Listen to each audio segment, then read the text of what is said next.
What's good? What's good, everybody? Welcome to the show. Look in the mirror, the conversation. I'm one of your co-hosts, Quay Price. We got Mr. King Jaquil Martin. He over there somewhere. Let me give him a minute to get situated. I'm here, Quay. Man, how you gonna not be in the frame, man? The peoples want to talk to you, man. Where you at, man? We're going hoodie mellow today. What's good with you, man? Let's get it, man. I'm gonna be doing two things at one time. I'm gonna be doing my class and I'm gonna be doing the show. So, all right, well, we live, man. We live, man. Oh, all right, let's go, man. We in the building, man. I'm sorry, I'm on CP time. Y'all gotta give a brother. Y'all saying with hoodie on. Y'all saying hoodie mellow style. Hey, Quay, what's good today, baby? What we talking about today, man? Man, not much. We about to get into it real quick, man. Let me hit these sponsors real fast, and we're gonna get into this, man. Bring in the sponsors because I know the ladies are gonna have something to say today, especially about the triggering title of the topic. Oh, you already know. You already know. All right. Oh man, what is that? Hey, strobe light, they lit, they ready. Y'all better understand they coming to a store near you. Y'all make sure y'all go get it. That Two Sons juice, natural juices and berries, straight from Zamunda. I don't know why I did that, man. That didn't look right. Hold on. It's Halloween. They that Halloween effect. Man, Cassius don't want you to be great, man. Let me try that again. Let me see what that was. All right. That's a little better. All right, so yeah, shout out to our first sponsor, twosonsjuiceco.com, Metro Detroit based cold pressed juice company. Man, all the good stuff, man. Everything natural. Great flavors, great selection, all, contain health benefits. So definitely go check them out at twosonsjuiceco.com. That's the number 2sonsjuiceco.com. And then also our second sponsor, A War on Friendly Grounds. So this is King Martin's book right here and his film as well that's being popping up in the film festivals as we speak. 5-star rated on Amazon, so definitely go check it out. A War on Friendlygrounds.com. A War on Friendlygrounds.com. Like I said, both black-owned businesses, so definitely go support. Get out there and show your love. All right.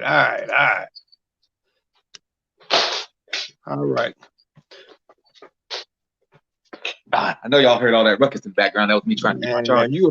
I see you saying you over there doing some construction work or something, man. What you doing, man? Man, I'm working on the blueprint of success, baby. You feel me? I hear that. So, man, just like I said, tell the folks, give them a little blur about yourself real quick, man. Then we're gonna get into this. All right, check this out. I happen to be friends with this amazing person, man. His name is Quay Price. He's IT by day. He's a stock trader at night. Excuse me, I couldn't even get it out. I'm so excited, bro.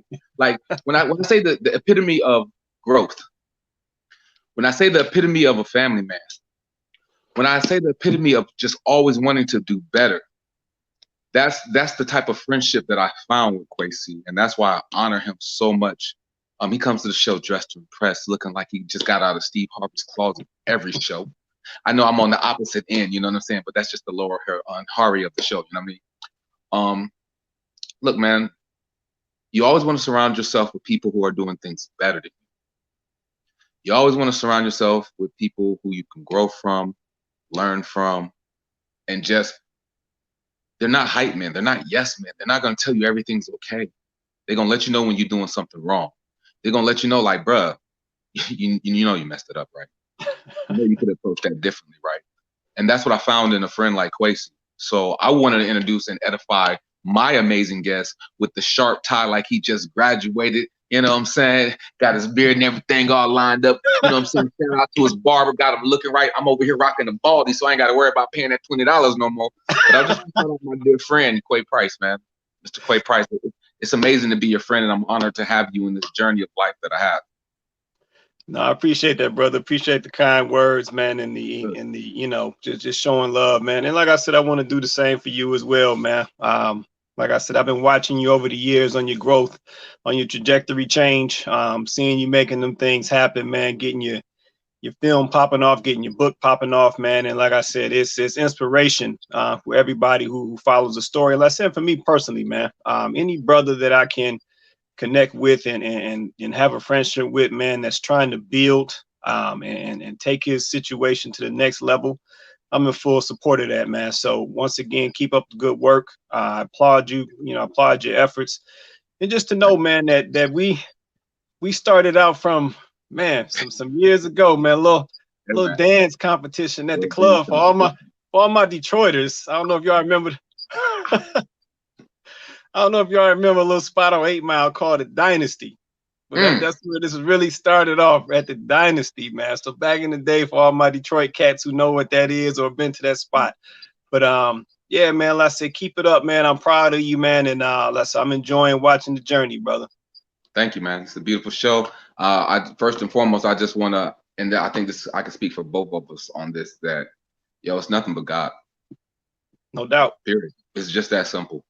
God and consistency. We both fall short. We ain't on here saying we're perfect. We want to learn and grow, and that's why we're doing the show, to have a conversation. Because the Bible talks about when people come together and the things that we can do, and the power of unity. The Bible states that man united can accomplish anything.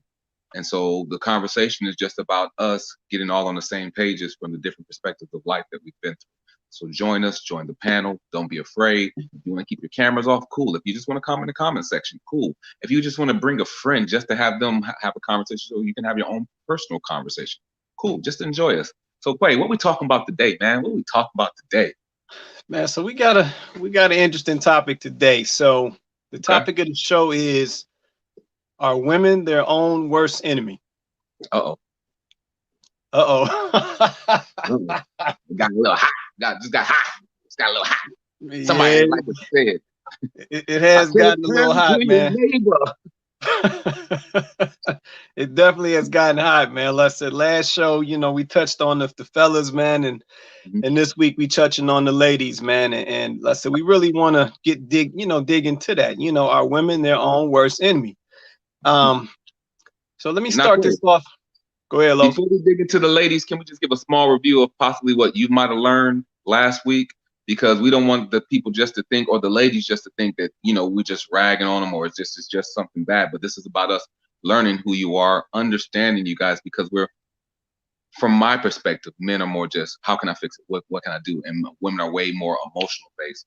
So, we want to grow. We want to learn. And that's what this show is about. So last show for me, I started learning about some of my flaws and things that are in my blind spot, and how I could be a better man, and how I thought I was showing up, but from certain women's perspectives, how they would like us to show up. Because you could think you're doing all the right things and it still be the wrong thing, which is something that I thought I was doing the right thing and I was doing the wrong thing. It wasn't that my energy or effort wasn't there. I wasn't hitting in the right direction. I needed a little more guidance. So understanding exactly what you want exactly what your woman wants from you is very important. So right.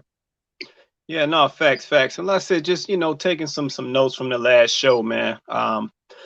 From the perspective of the men, once again, we gotta address some of these commitment issues that we have. We gotta address some of these trust issues that we have. We got to drop some of these walls. We have a lot of good women out here who are trying to get with us and build with us, but we got these walls up, due to past traumas, past stresses, and just, past, relationships where our trust has been violated. We really got to drop some of those walls, man, and be accountable to some of these things, so that we can move forward together, as men and women. So definitely keys from the last show. Okay. So let's get into this show.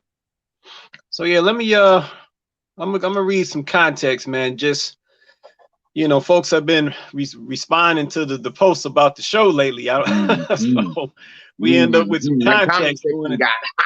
Yeah, we end up with some context. So I want to read this one off.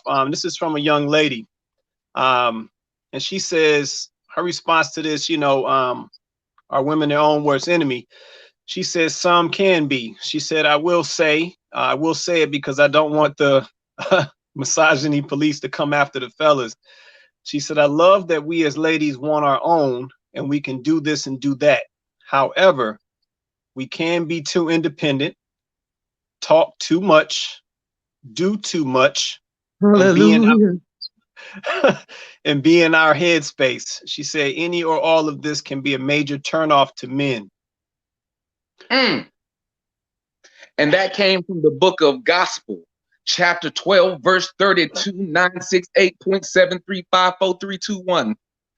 1, 2, 3, 4, 5, 6, 7. But you know what, man? I'm gonna say this, man. I can always appreciate a grown woman and a grown man, right? And what I mean by that is somebody who is speaking on their own sex, but they keeping it 100. Right. Like I can always appreciate that. I know we're always quick to talk about the opposite sex. You know, all the ladies, they do this, and you know, the ladies are saying the same thing about men. Oh, men this, men that. But I can always appreciate somebody with a level of maturity who can say, no, as a woman, yeah, we do this and it ain't right. And you know, the same thing for a man. I always got to respect the brother who can speak up, you know, saying about the flaws that men do have and the ways that, you know, we go about things wrong. Honesty and integrity go a long way. Yeah. Like I said, at the end of the day, that's the only way that we're going to make progress. Like that's the only way we're going to get there is if we be honest about this stuff. But at the same time, we got to address these things as well. So man, let's get into this, man. Do you think, man, do you think these ladies like have the tendency to sabotage some of these relationships, man, with some brothers? Of course. I think anybody has the tendency to sabotage anything. Getting comfortable. Just being comfortable and not doing the things that it took to continue to make it amazing could sabotage. Not the fact of so much talking so much, because that's something that as men we know that most women will do. Not saying that all of you guys are talkers, but being a good listener as well. And not only making the conversation about you, you know, because everyone wants to be heard. Having integrity in the conversation goes a long way too. You know, I think sometimes it's hard to have integrity in the conversation because you might be afraid of what the other person is going to say. So we put the Band-Aid over it.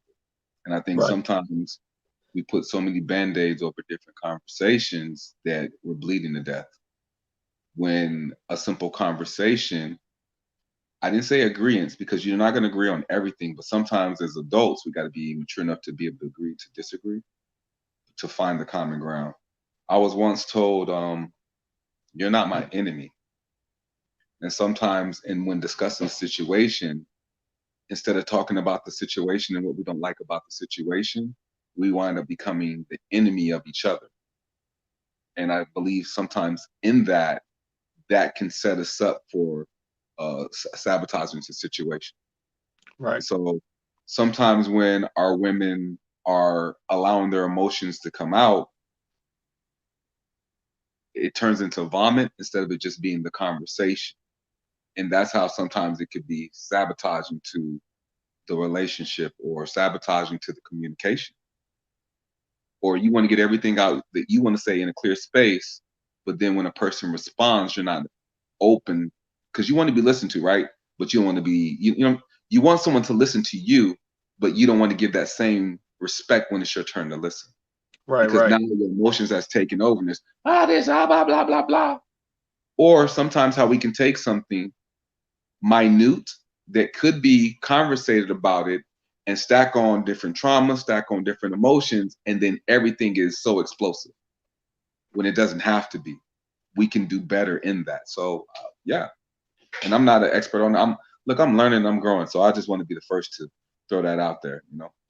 Yeah. No, I can appreciate that, man. Like I said, at the end of the day, we're not experts, man. Like I said, I know we're really just speaking on, you know, saying experiences or things that we see.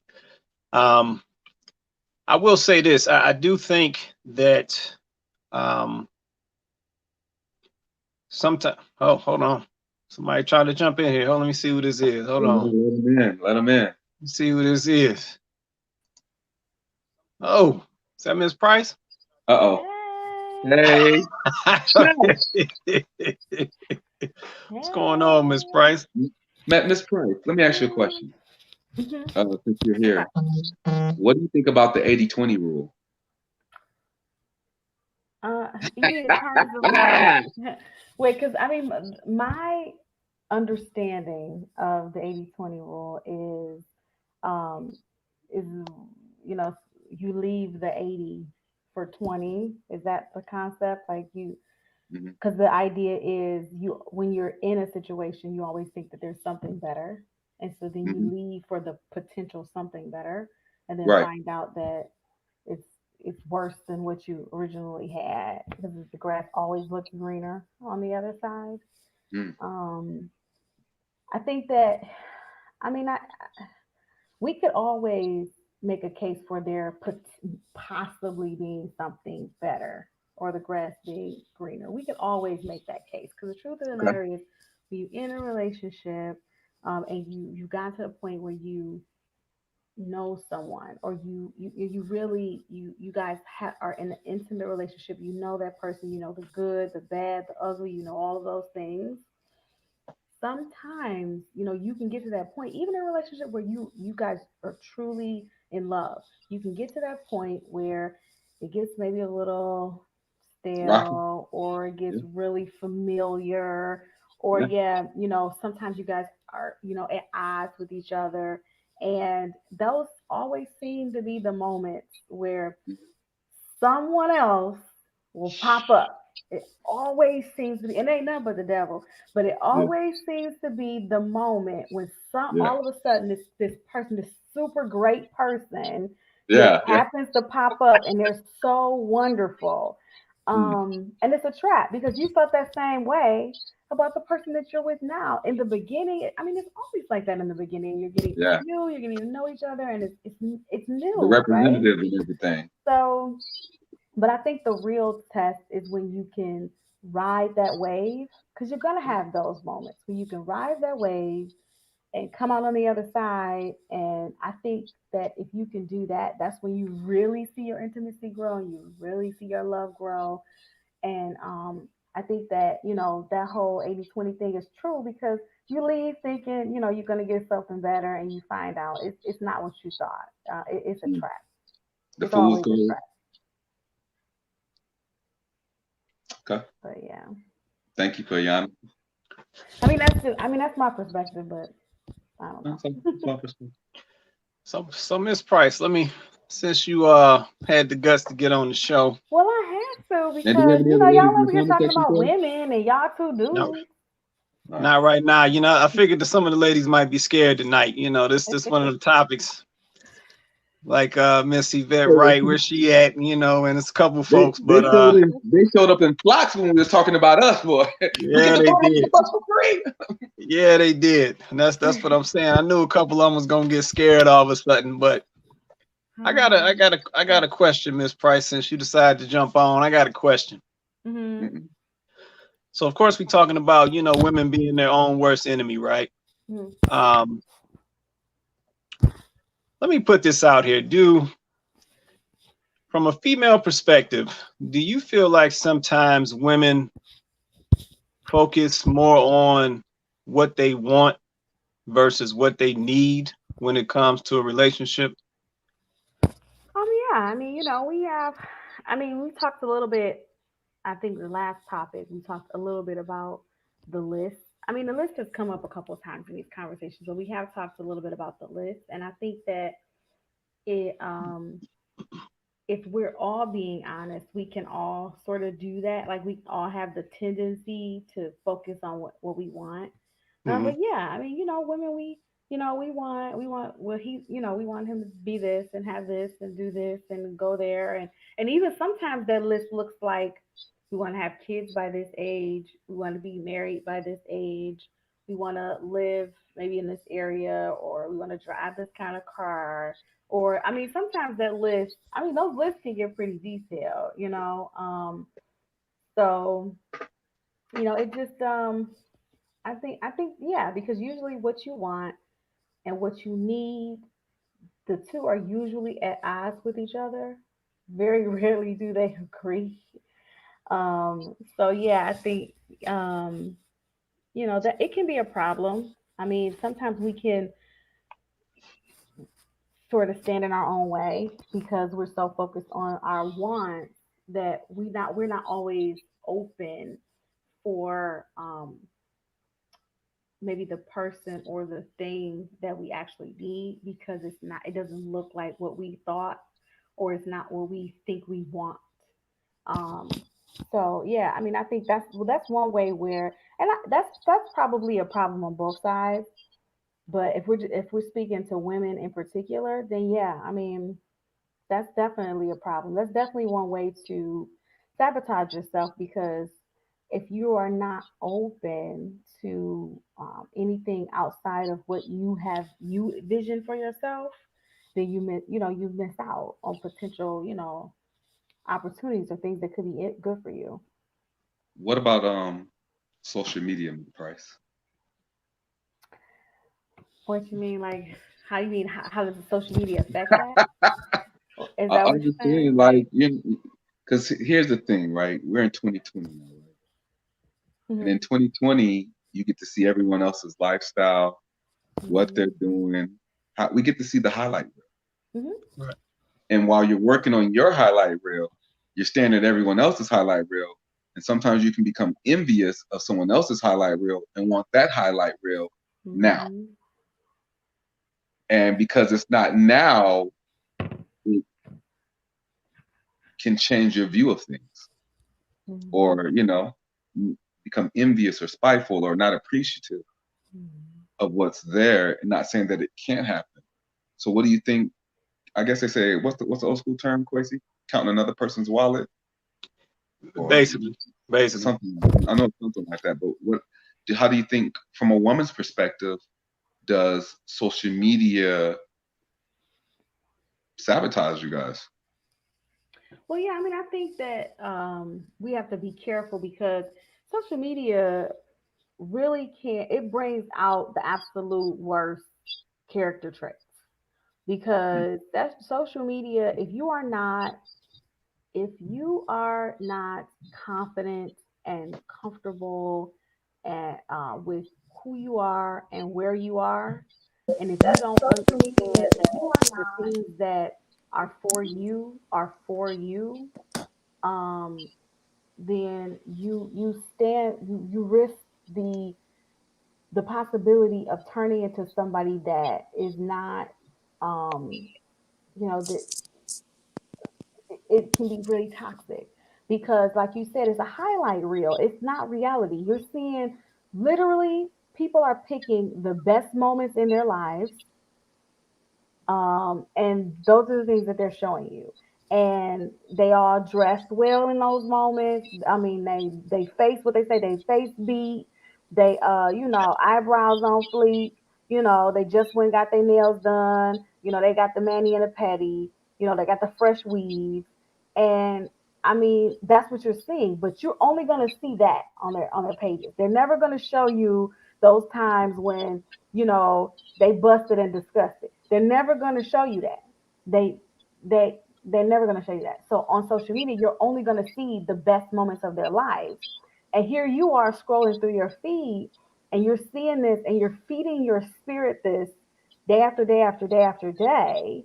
And it can really sort of start to mess with you mentally because if you don't understand, if you have any kind of insecurities about yourself at all, or any type of Right. marriage issues at all, then the first thing you're going to think is, well, this person's life is so great. I want my life to look like that. I want to be able to move like that. I want to be able to do things like that. And you have no idea what that person is doing to be able to show you those clips, or you have no idea what they're going through, but all you see is just what they want you to see.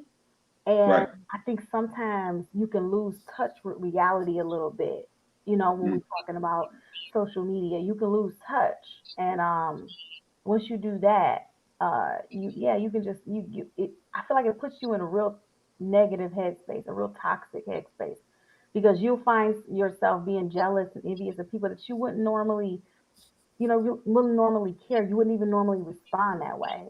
And for Right. women, if you see somebody, friends or family members, or even maybe coworkers or high school buddies, and they're on whatever social media, and they're getting married and they have babies and they're moving into houses and they're going on vacations, and you're like, I'm still single, or whatever else might be going on, you can Mhm. start to envy their lifestyles, and you have no idea what they've Mhm. gone through. So yeah, I feel like social Do media you has think done that a could little bleed bit of over into the relationship that you have? Do you think like that, like those type of scenarios can bleed over into what you have in your relationship? yeah, I mean, because like I said, if you're not secure in understanding where you are and who you are, and that what your life is your life and what's for you is for you, and all of those things, if you are not confident in that, um, then you run the risk of looking at that and comparing it to what you have, and then all of a sudden, your stuff that you were completely satisfied with is no longer adding up. It's not comparable anymore. When at one point you were just fine with your car and your house and your natural hair and your comfortable relationship, and you were just fine with it a minute ago, but now your high school buddy, she looked like she living the life, um, Right. and you have no idea what's really going on. Yeah, that'll rattle a girl, because then you'll start comparing your life, like, oh, she's married, oh, she's doing this, oh, she's doing that, I need to be doing all those things too, and if I'm not, then I'm not, where am I, what's wrong with me, what's wrong with my life? Right. Right, Yeah. right. Let me just What's up, Pete? welcome Peter to the show real quick. How you doing, Peter? Doing pretty good. How about yourself? Doing well, man. Doing well. So we see you checking in, man. This night, it may get a little heated. We don't know yet. Yeah. Figured I'd jump on and show you guys some support. No, I Thank appreciate you. it, man. Appreciate it. And you're always more than welcome to bring a friend. You're a great person. We appreciate what you're doing, not just on the live, but even in real life. So just thank you. And, we trust you with bringing a friend on the show, and we would love to speak to them as well. All right. Thank you. So let me ask this question. I said we just about to jump on Miss Price tonight. Let me ask this question. Okay. So, and honestly, anybody can chime in on this question. So this is something that always kind of baffled me. Where did this whole concept of this clock come from? Mm, So I know I'd ladies say can go I'd ahead, Peter. say I'd say it came from like just like a woman's beauty. Like she has so much time before she's not able to like give birth anymore. She's got so much time before like her beauty starts to fade. And then like I don't know, gravity takes over, stuff like that. Like she's only got like so much youth to basically like find the man that she wants to support her. Like the older she gets, the less of a man that she's going to find to take care of her. And what I mean by that is just like she might start off with, I don't know, maybe like LeBron James or something like that. And then like the older she gets, then maybe she gets demoted to like I don't know, like a seventh player off a bench or something. If that makes sense. I don't know.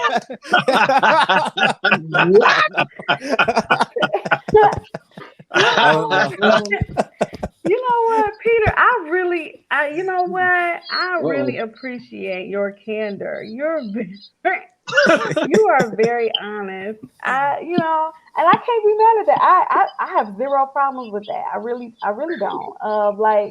I mean, I would say that more than just a woman being concerned about the physical aspect of it, because yes, there is a physical aspect of it. When you have children, um it definitely puts wear and tear, if you want to call it that, on Yeah. your body. Like, carrying another human being is pretty exhaustive. Like and there's some things about your body that just doesn't change after that fact. So Yeah. yeah, some women do choose to do that when they're younger because they want to maybe bounce back or they feel like they're a bit more youthful. So just Mhm. even labor and delivery and things like that um, will um, be a bit easier as they're younger. And I can attest to that. It's definitely a different experience when you're younger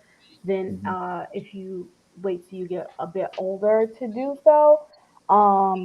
But also, I think there's other elements that add to women feeling like, or the whole biological clock conversation. Like, society has a way of making women feel like that too. Like you could run into people, and if you haven't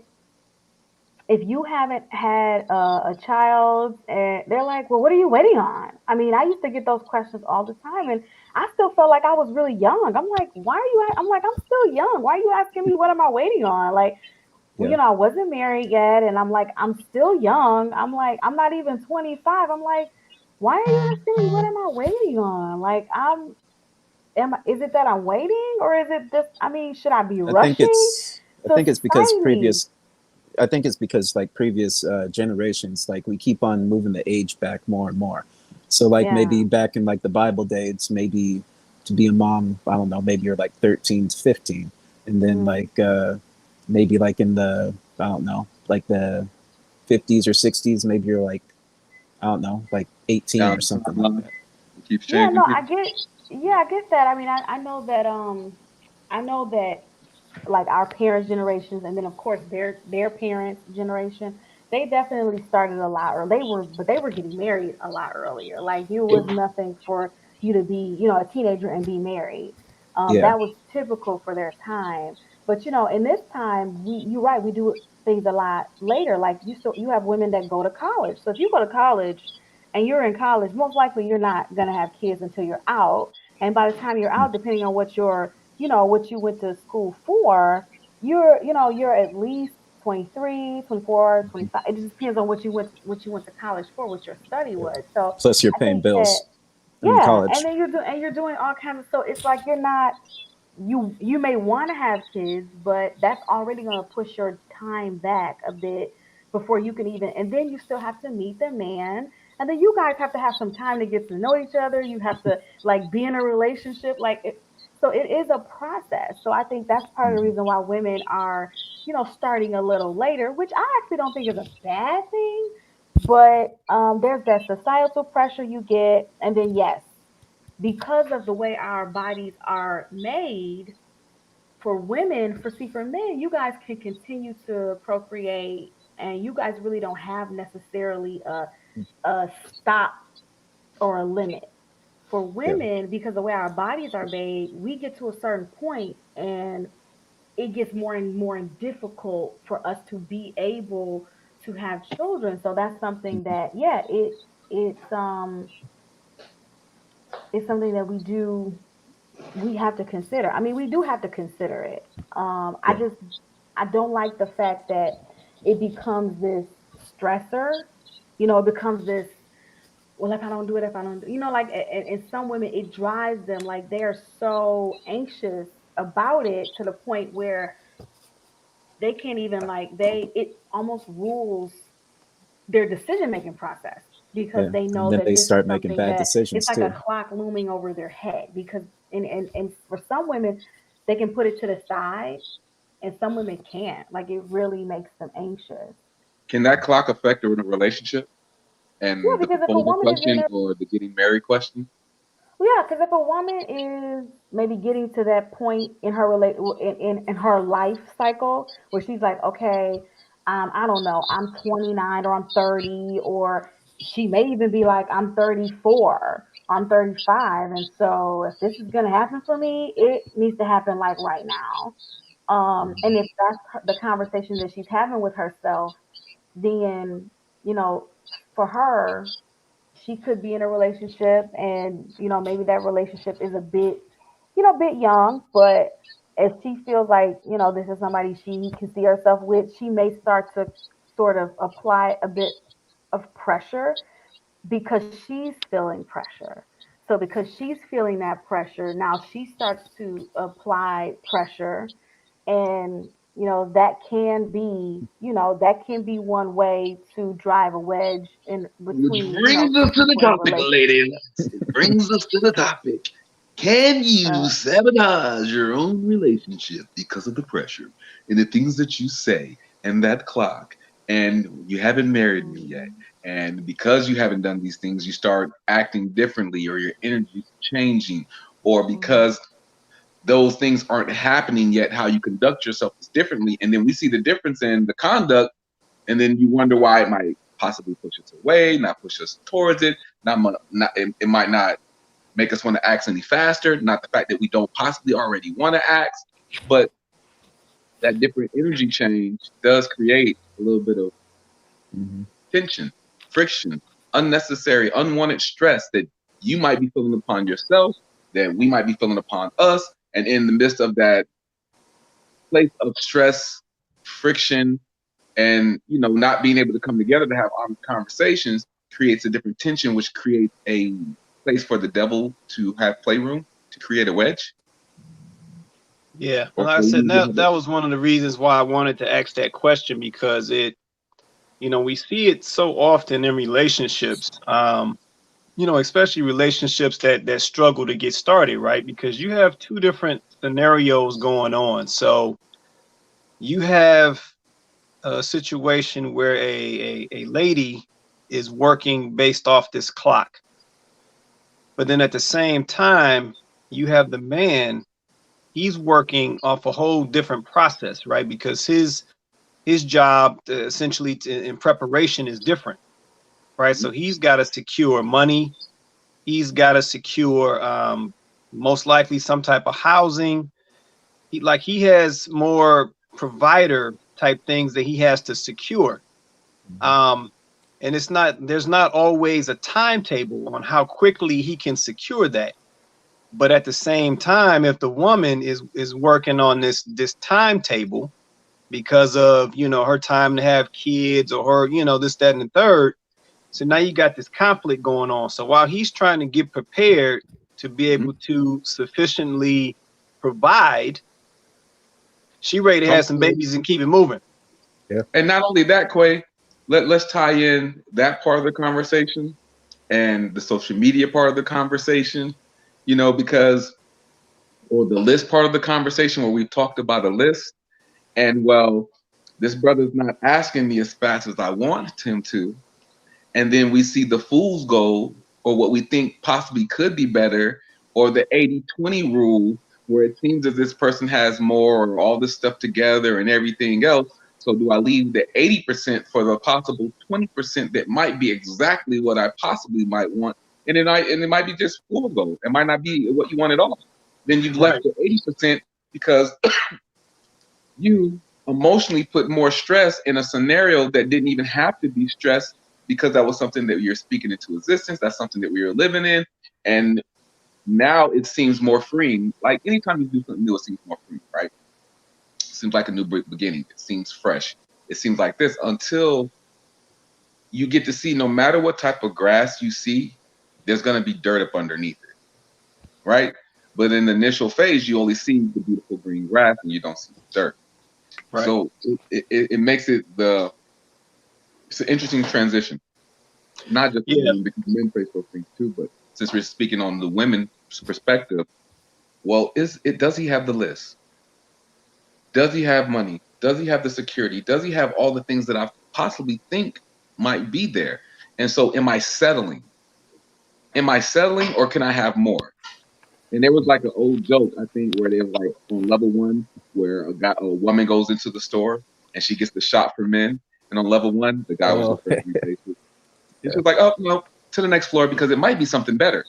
And then she goes to the next floor. Oh, and it looks like it's dressed up a little. Oh, well, you never know. There could. Hey, you're telling me there's possibly more qualifications at the next level, until you keep going and you wind up playing yourself when you had something that was there from the beginning. Yeah, I don't know. Like I said, it just develops a conflict. And then what you also see is, those guys who are quote unquote um, not ready yet, then you'll see the situation where a lady will then move on and say she wants to go get an older man. All right, so then she goes and gets the older man because he's, I guess, more established, because he's been in the preparation for a longer period of time. So then she goes and gets with the older man, and then finds that there's things missing with the older man that she probably would have been able to acquire with the younger guy, or the guy who was getting ready, or in the process of getting ready, right? Because he wasn't aligning with the clock. So then you have that whole situation takes place. So then, like I said, she's with the older man, and she's like, "Oh, I'm ready to have some kids," and he's like, "Nah, I've been there, done that. Ain't trying to have no kids." So then you get that whole conflict going on. So it's just, I think some of these things that exist, we got to re-examine some of these things, because I think these are a lot of the pieces that hinder our relationships, and hinder people growing with each other, and building together. It's like that whole concept has almost gotten lost. It's almost like if you're not coming to something ready made, then folks don't want to entertain you. But it's like, who's ready made? Like, who Yeah, out here is ready made? I think that you're talking a little bit about two different things. And this, before it goes off the rails, I'm gonna bring it right on back in. Okay, Come so on, this Miss is Price. something that, I feel like I'm gonna get on my soapbox a little bit. So I'm gonna give you guys fair warning. But I'm gonna get on my soapbox a little bit because I am a female. And we are talking about women, being potentially being their own worst enemy. And I'm not going to say that I disagree with the topic. I think that it definitely is truth on in this topic. Okay, it's definitely truth in this topic. So I'm just going to go ahead and put that out there. But this topic is layered. There are layers to this topic, and I think that it's not you guys, this is where communication comes in. I think men have to be more sensitive to the issues that women face. Now, outside of social media, which I agree is ridiculous, like no, nothing should be graded off of social media. Like we gotta let that go. Like we should not be grading a man off of social media. We not should be not be grading our relationship based off of social media. Like we should not. Social media should not be a part of the equation at all. Period. Okay. But now let's talk about reality. The reality of the situation is a woman does have a window of time where she can give birth. That is a fact. It's undisputable. So, while I understand what you got, where you guys are coming from, if you do not have a uterus, you cannot debate me on this topic because you lose. You lost already. Okay? You just lost. Okay? Don't even get in the race. Okay? Because you you have to have some sympathy. Men have to understand that this is a very real, serious issue for women. And while I understand it might be inconvenient for you as a man, imagine how inconvenient it is for her as a woman to not just be able to live her life on her own time schedule, not concerned about this thing. The truth of the matter is, she still has to consider this. She has to consider these things in every decision. How long she stays, you know, how long she devotes to her career, how long she waits to get in a serious relationship, how long when she's in a relationship to wait to take it to the next level. Like these are all things she actually has to factor in because she knows one day she's going to want to have children. So, I mean, I get what you guys are saying. And unfortunately, yeah, it does apply some pressure. But the fact of the matter is, this is something that she cannot change. We cannot change. So I think that this is where communication comes in. You guys have to be a bit more sympathetic to the situation that we are in. We are not working with unlimited timetable. We're just not. So there is gonna have to come a point in the relationship where as women we go, wait a minute, guys, like this is still a factor. Like we still have to think about this. Like maybe you don't, but see, this is the thing that you guys don't understand is going through this woman's head as well. If I'm with you and I think that okay, this is it, and yes, like he's the one, and yeah, and you're in a relationship, and I'm not saying you're not having your own internal conversation. I'm sure you're having your own internal conversation about okay, well now I'm gonna have to care for her, and if we do have kids, and I'm sure you having that all that is run through your mind too. Okay, so I'm not saying that it's not. This is why I say it takes communication. We really need to be talking to each other about this because I need to know what type of internal conversations you're having. You need to know what type of internal conversations I'm having, and we need to try to mesh this thing together.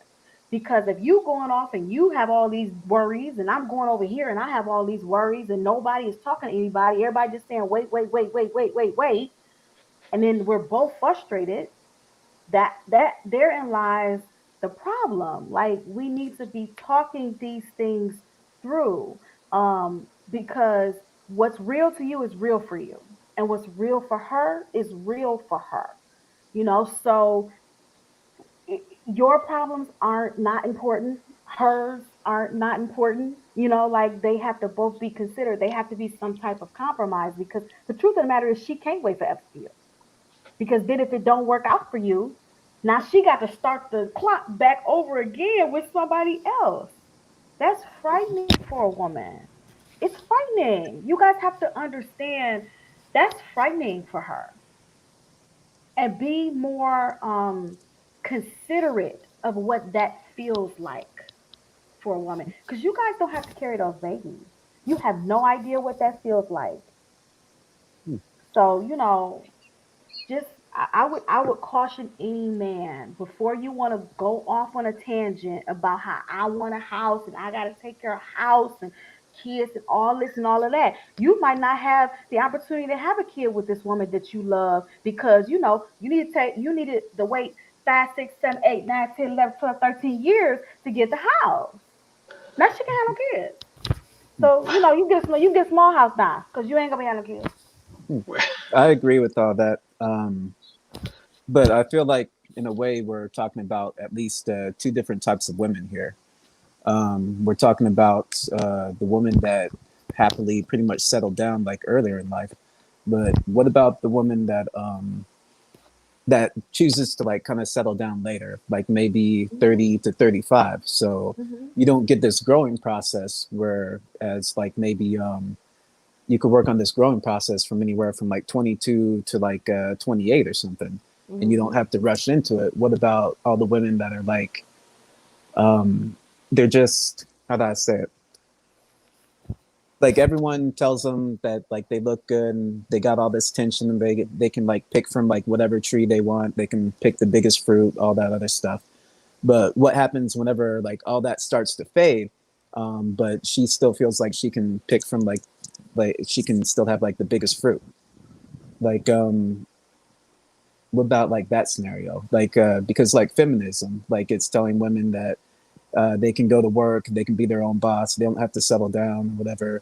Um, they can basically just do whatever they want to. They can go out and, I don't know, party like a guy or something like that. Like they can just do all of that without like any like anything. You know what I'm Well, I saying? mean, I think that if you're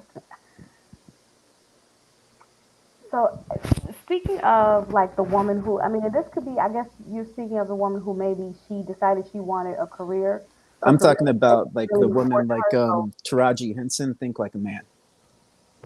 right, okay, right. Which she was very career driven. Like Taraji was Hmm. very career driven. So she wasn't even really thinking about a man because she had a career. She had, her power suit, and she had her loft, and she had, like she had girl got it going on, right? Like she had everything going for herself. Hmm. So she wasn't even going to entertain a dude if he didn't have a certain whatever it was that she thought he needed to have. He basically needs to be on par with her, or she wasn't even going to entertain. And there's definitely a feminist spirit there. Um, So and what happens whenever that's most women though? Because women are going to college more than ever, especially yeah, black women or whatever. well, What about the savages? I don't think that I Huh? don't think that college itself puts you in that bucket because sometimes you could just be somebody who just wants you want a specific type of career. So maybe you want to be a teacher or you want to be, there might be whatever you want to do with your life that requires you to have to go to college and get a degree in order to do that. So not every woman though that goes to get a degree it has a feminist spirit. Some women they go get their degree, they meet their potential husband in college. So that's Yeah. not every woman, right? But I know the kind of woman you are talking about, and they absolutely exist. And for those women, yeah, they might not start actually deciding to even settle down with somebody until, like you said, they're in their 30s and now they're looking for that person that they want to settle down with, or they're 32 or 33 or whatever, and now they're okay, now I have time for a man. And yeah, they at that point they probably are a bit they have even less time. So now they're gonna go into it hyper focused. This man has to have this and do this. And, I want to be married. If I'm 32, I want to be married by 35. I want to have my kid by 37. I mean, they may have all these things running through their mind, right? Because this is Oh the way yeah, they I've approach, definitely seen it on like dating websites. yeah, because this is the way they've approached their lives, right? They've compartmentalized everything else about their life. So now they're going to approach whatever relationship they get into, and they're going to compartmentalize that too. I mean, they're going to basically have it's a plan. They had a plan for their career, and now that they've seen that through, now I have a plan for my relationship. This is what I want it to look like, and it has to happen by this date and this time. I want 2.5 kids, and this is how I want it. Those women do exist, but But I feel like that's maybe part of the place where women like sabotage themselves because like a man doesn't want to be rushed into like having kids or maybe possibly even just like moving her in. Like he doesn't want to completely be rushed on that. mhm. And I mean, to tell you the truth, like I'm like 36, but I mean, if I hear like maybe like a 30 to 35-year-old like giving me all these demands and all this other stuff, compared to like maybe a 24-year-old, then I mean, I might leave the situation that much earlier because it's like I have options over here. Yeah, I think it depends on. I mean, in that case, I think it really depends on where the guy is. That's why I say that communication is key. Like, if you are in a situation where you're like you haven't, you're not in a serious relationship yet. You're still just dating, right? Mhm. So if you're in a situation where you're still just dating, I do feel like that's a conversation that needs to happen relatively early in that dating Yeah, um it window usually does. because I mean, I think you need to know, like, you need to know her intentions and she needs to know yours. Like, I think that's fair. I think it's fair for you guys to have that conversation early because she doesn't need to be dating you if that's really not where you're at. And you don't need to be dating her if that's really not where she's at. You know what I'm saying? Like, if you guys are not Yeah, even the I same agree. time frame, y'all don't even need to be dating. Now, that's something that I think both parties are equally responsible for. Because Yeah, as a guy, if you know you ain't ready for that, do not date a woman that is anywhere in that mindset because it's a setup. It's yeah, not gonna work. And as a woman, if you know that you are ready for that, then you don't date a guy that's nowhere near in that time frame because it's a setup. Just don't do it to yourself. And I'm mhm, like, we don't spend enough time communicating with each other. Like that's a conversation that needs to be had. Like for real, let's just be honest. Like, I ain't ready. Oh, okay, well, that's cool. You're a cool person, but I am at a different point in my life, so I probably should be dating somebody or talking to somebody that is wants the same thing that I want. Because there probably is a guy out there that might want to jump into, he might be in the same boat. He might be like, I'm getting older and I'm ready to have mhm. kids. That's I agree with you on that one too. But that's like another point where I feel like we jump back to the 80-20. Like until like how do I say it? Until women and men start looking at like a woman or whatever, just like let's say you have this 24-year-old, she walks by this construction or whatever. She hears like 10 guys whistling at her, and then fast forward, she's 35, and there's only like maybe one or two or whatever. They're fat and pudgy. I feel like that's where we go back to this 80-20 rule, where the woman really doesn't have that many options or whatever, and then that's maybe a little bit where she kind of sabotaged herself. Wait, you saying because she didn't? Because like she's older, because she didn't want to like settle down like earlier in life.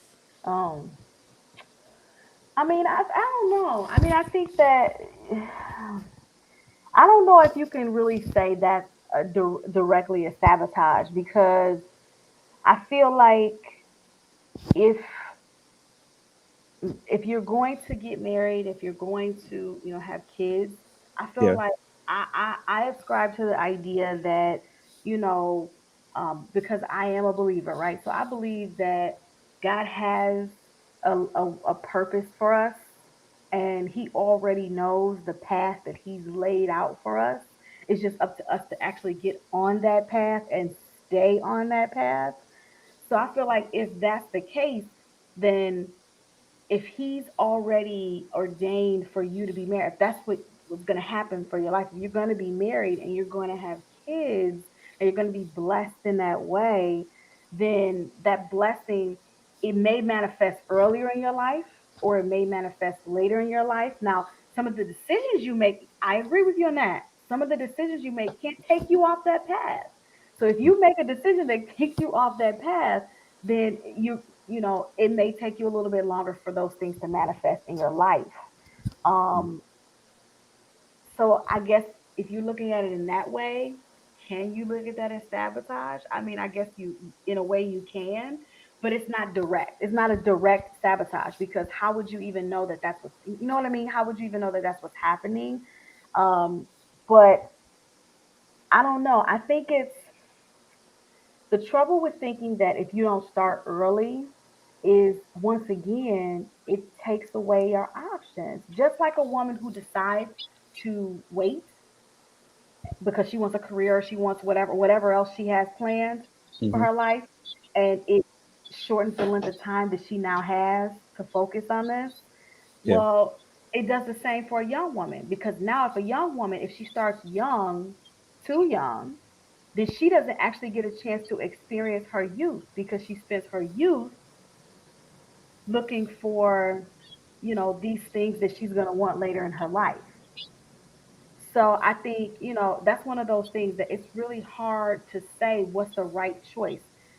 I think it's going to vary person to person. Like some people are just settled. Like they are settled early. Like they know what they want early. They know who they want early. And it's not a problem for them because that's what they want for their life. But then you have people who in their minds, they're like, no, I want to experience things. I want to go here. I want to do this. There's things I want to do while I'm young that I know I want to kind of get out of the way before I get older. And that's going to vary from person to person. Do I think that sometimes that hurts them in the long run? I'm probably be I'm probably this is probably an unpopular opinion for a woman to have, but yeah, in a way, I think it could hurt. I don't know if I want to call it sabotage, but I think it could hurt. It could cause an issue for you later because you spent so much time focusing on, you know, um, the part of your life that's not going to be the part that fulfills you. You know what I mean? Like, don't get me wrong, having a career is great. And any woman who wants a career, I stand behind you. It's great. It's wonderful. I have a career, whatever. Like, I'm not saying that. But in the end, I feel like what's really going to sustain us as people, men and women, are the things um, that serve us, that we're going to carry with us, the memories that we make. It's not going to be these frivolous things that we just basically spend all our time distracting ourselves with. You know what I mean? Or frivolous relationships that we just kind of, they're fun and they're entertaining, but they're really not going to go anywhere. They're not going to serve us. They're not going to fulfill us. We're not going to get any kind of, fulfillment out of them. And I think that sometimes, yeah, I think that, and I think that's true for men and women, but of course, we're talking about women in particular today. So yeah, I think sometimes when women spend their, all of their 20s and they're like, I'm 20, so I'm just gonna be out here. I'm out here. And then they turn, 35, 30, they're 32, they're 33, and I'm like, oh, like, they're like, probably should start trying to settle down now. And see, Yeah, now it's like a race to beat the clock. yeah, Um, yeah, I and that's kind of what I feel like women are doing kind of nowadays. Yep, I It's mean, that because exists. it's kind of like what I think a better scenario for me to say is so whenever a lady is like 22 to like 26, she's got like all these applications flying in because like people like guys want to be with her, all this other stuff. But like as she gets older, she gets less and less applications. And most of the time, like those applications, like you don't want everyone to work for you. Like at first, like whenever she's like 22, 24, then she's got applications from like 7 through 10 or whatever. And then maybe by the time she's like 35 to like 40, then I mean, like they're like, you know what, I'll hire you because I need help. I mean, are you? You know, Wait, you're okay. So wait, your analogy is in terms of my like analogy is you're basically, thinking in terms of potential suitors for her, yeah, like potential like Yeah. yes, dudes for her.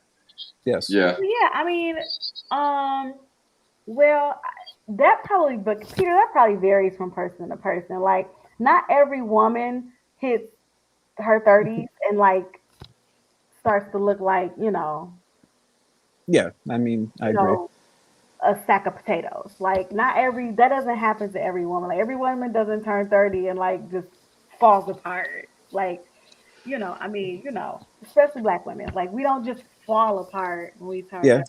Like, we don't crack and fall apart and things don't start like we got a little while before things start to droop, yeah. So Black women nations.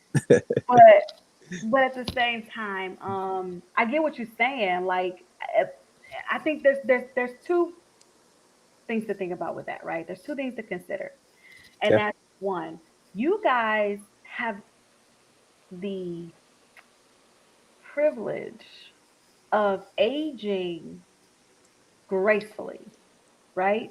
And very true. what I mean by that is you guys, men have the ability to age like wine, right? Like, as you Mhm. guys start to age, instead of your stock dropping, in a lot of cases, and it's not every case, I know there's always exceptions to this rule, right? But in a lot Mhm. of cases, your stock goes up, right? Mhm. Because as you guys get older, you progress. If you, I mean, if you're the right kind of dude, you're making progress. You're Mhm. growing, like Yep. you're acquiring things for yourself. Like, your stock increases, right? Yep. For a woman though, and this is a societal thing. So I'm not putting it just all on men, but this is a societal thing, right? For a woman, as she gets older, like, it's not the same though. I mean, she can still be looking good. That's She what can I'm still be saying. healthy. She can still have her body tight and all of that. It doesn't matter. Like, as a woman, as you age, your stock drops. It's like, and it Mhm. doesn't matter if you look. I mean, it doesn't matter if they bouncing quarters off your behind. It does not matter. Your stock drops, and Yeah, that's a that's what I'm trying to societal say. thing. And you have to understand that's just another level of concern for a woman, because she's like, dude, I'm out here working hard. I take care of my body, like I'm in tip top shape, like but still, I'm having to deal with all of these societal things about, well, she's, how old is she? Oh, well, her clock must be ticking. Oh, well, all this is gonna happen, this and that, and that's really unfair to a woman. But just think about if you have all of that being pumped into your mind all the time, and what that can do to you mentally, and how much pressure that can put on you to be getting that from other women. You're getting it from society. You're potentially hearing it from men that you potentially want to date. Like, your Mhm. mom's always, we gotta have a kid. Like, all of this is always that You know what I mean? Like that can really mess with a woman. So I'm not making excuses. I'm just simply saying these are the things that women, the thoughts that are running through their heads when they're considering settling down, getting married, how long it's going to take, that type of relationship dynamic. It's a lot for a woman to consider, Yeah. and let's just be honest, okay? Let's just be honest. You guys can always very easily, and you can say whatever you want to say to me about this, but if you try to debate me, you lost already. Okay? I'm just gonna tell you that. But you could try it. But you guys have the luxury of saying, I'm not ready, and I gotta get the car, and I gotta get the house, and I gotta get this, and I need my Hold on, Miss I need to Price. have Hold a on. couple of Jordans. I Hmm. gotta have this, and I gotta at We least don't be get that able to buy luxury food. because y'all did I it. can't We do don't this. get the. I can't do that. And it's just like you guys have. Mm-mm, But let me just be honest. You guys, mm-mm, for real, you have the luxury mm-mm. of being able to do that because you do not have the same types But of we still got concerns. to work for all Women that. have We the Saying still got that to you luxury. work don't for have that. concerns. Women I'm have the not luxury saying of you being have chose. concerns, but Yes. they are not the same Hold on, concerns. women, Miss Price. Yes. Women have the luxury Yes. of being chose. Yes. Women have the luxury of being chose, Yes. and so Hold on. But Peter just told me that as we get older, we get less applications. So we lose. That's what I'm saying. Hello, That's what I'm I'm saying. not trying. He's talking You're about not the gonna tell me 22-year-old. we get no, the it's not. privilege of being No, no. chose. But Well, I it mean, sounds like y'all ain't choosing me because I'm this age. I'm this age. Peter just said it himself. If Peter come across my dating Hold on, profile, Peter. he's like, Peter ain't yeah, Kanye West. he He not don't gonna speak for swipe. all men. He gonna swipe left on When me. does Peter speak for all of us? Swiping left Peter on spoke me. from his perspective, which he's entitled to have his perspective, and I respect his perspective. Peter don't get to speak for all men, and that apply to all men. That ain't no paintbrush. I I'm just respect my brother's perspective. you. I understand why he feels the way he feels, so I'm not going to negate or disrespect anything from his viewpoint because that's his viewpoint. But I am going to say women do have the luxury of being chose. Women do have the luxury of their list and the list and the qualifications that they want. Because if that list isn't met, that women do look around sometimes at other situations where let's use no, let's not use that. Women have the luxury of other options just as well. Women leave. Let's not act like women don't have game. Let's not act like women don't run game. Let's act like women don't use people as safety nets. Women don't do what they have to do to get ahead for their own benefits just as well. So you do have women that are out there that are just straight savages, that are just straight selfish. That's about them. They want to get ahead. Mm-hmm. Say that again. Okay, first of all, who's debating that? I never said any of I'm those. not. I'm not saying you're debating anything. I'm just speaking on the other side of the coin. I'm simply saying that there is a difference, right? So I'm not saying that there aren't women out there that's completely and totally taking advantage of the situation. And yes, as women, we are supposed to be chosen. Like we're not supposed to do the choosing, so to speak. We are supposed to be chosen. But the point that I'm trying to make is if you are if unless you're a woman out here playing those games, you have to understand not every woman is out here playing those types of games. Not every woman is doing that, right? So the woman that gets to the point where she wants to settle down though, unless she's just really immature, she not playing those games at that point because now she's trying to find a dude that's about to be her husband and the father to her kids. So unless she's immature, like I said, she's not really playing those types of games. Now she probably did play those games, which is why she's in the situation that she's in now. But she's not playing those types of games at that point because it's different now. Now it's like, okay, I need to find a dude, probably some dudes that I might have even messed over. Like I need to find that guy because that's the guy I want to marry. That's the guy who I want to have kids with. So going back to your original point, Peter, I would say that's the thing that sabotages women when they're young. That's when you were talking, making that point and saying, women who maybe are if they start later as opposed to starting when they're younger. I would say that's the thing that's a way for a woman to sabotage herself. If you're younger and you're coming across a lot of dudes, and like you said, Carl, like you said, King, We don't have situations like Cardi B, Meg Thee Stallion, I'm just Nicki Minaj, saying, you playing game. You know what you're Kim playing those games with yourself. Kardashian, Like setting you different said, standards of being a savage, classy, Lucy, ratchet, and wanting to live that lifestyle. Or I'm the party girl. I want to be on the boat. I want the baller. I want this and I want that as well. So when sometimes you do have the 80%, you see the 20 and be like, man, this 20 is way better than the 80 that I want. Or sometimes just the conversation. Listen, I agree with everything that you're saying, so I'm not debating you, Chloe. I mean, this is a conversation, so I'm just being on the other side of the coin in the conversation. I just think sometimes the presentation from the arguments, from just how the conversation is done, how the information is presented, because at the end of the day, it still takes two to argue. Like simple things like this. If a guy is just playing a game, he ain't out in the streets. He ain't running around. He is not wild. He just at home, relaxing, playing the game. Because you have a lot of people that like to play Xbox or PlayStation or just a video game, and that's their way of unwinding. Y'all could see us having a good time without y'all in that moment. And oh no, babe, babe, babe, look at me. Watch me do this. Look at me do this. Da-da-da-da. And attention, attention, attention, attention. If you don't get the attention in that moment, knowing that we're doing something else, oh, it turns into a whole bunch of extra little things sometimes when you guys don't get the so-called attention that you desire in that moment.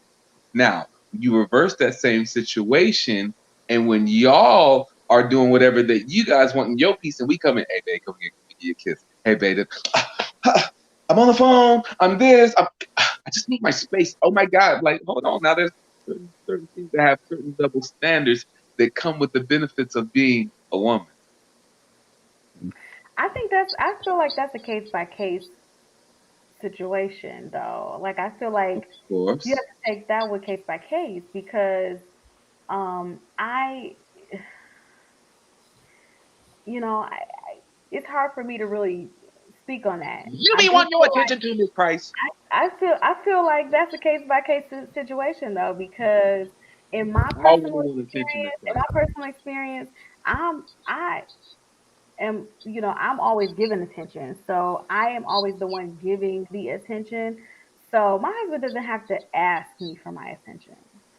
So I No, don't, no, no, not that. What I'm saying is, in that so scenario, let's say Mr. Price is doing something, he's chilling, but he's as in a his zone. woman though, I have to ask for his. Oh. I'm not doing that because we laugh. So I'm yeah, just I saying. mean, no. I mean, this is not an argument issue. First of all, it's just being honest. Like, and the reason why I use that as an example is because I feel like women feel like that. Some women feel like I freely give of my attention to you. Um, so I might get annoyed when I see you playing the game, or I might get annoyed when I see you spending certain amounts of time doing something in particular because I could be like, you do that a lot. Like, why don't you come do something else? Or why don't we do something? Like, and I'm not throwing my husband under the bus. Like it wasn't about that. I'm just giving you guys an example, a sphere of reference. Like there are times where I might be like, okay, yeah, but see, I'm also not that chick that's gonna do that with the game because if I need some attention, I'm just gonna say, okay, yeah, like okay, it's time for you to give me some attention now, like flat up, straight out. I'm not going to, That I'm sounds not like a going to mob beat boss. That sounds around like bullying. That sounds. No, I'm just not. I mean, instead of I'm, getting to I'm a point teasing. where, I'm no, teasing. I'm instead of getting teasing. to a point, no, this is what I'm saying is it goes back to communication. Instead of getting to a point where it's an argument type scenario, if you feel like you need some attention, just say you need some attention. But do it before it gets to the point where you're at each other's throats because you should have said something before, but you didn't and you waited and it festered and now all he's doing is just playing the game, something he always do, and you triggered. So I mean, I just think, that's where the communication piece come in. That's where it goes wrong. Like, if you need some attention, just say I need some attention. Like, I know you playing a game or whatever, but come on, let's go spend some time together or whatever. Like, I think a lot of this is lack of communication. It's a lack of honesty. Like, women aren't being honest with the people that they're getting with, and they're also not being honest with each other. Like, women aren't being honest with themselves. I mean, like, sometimes we put ourselves in some situations and then we want to blame everybody else around us for it. That's why this topic of, are women their own worst enemy? Like, that's where this comes from. Like, we have to take some accountability in some of the decisions that we made, and how they panned out for us. Because sometimes some decisions work out great, and sometimes you make some decisions and they don't. And it's not on the men in your life at that point to make it better. So if you were someone who chose that you wanted a career, nothing wrong with that. You wanted to go to school, nothing wrong with that. But it's not one of those situations where you then decide that you want to spend a couple extra years in school, and you want to spend a couple extra years abroad or doing whatever. And then when you finally decide to settle down, and you want the dude to just come up and be ready to, date you for 6 months to a year and then put a ring on it, it's not, it doesn't work that way. Facts. Yeah, it doesn't work that way. Facts. Oh wow. Yeah. No, Got I a think lot of chats. like, what'd you say, Peter? Looks like we got a lot of chats. I looked last time, it said 7, now it says 16. You talking about public chats?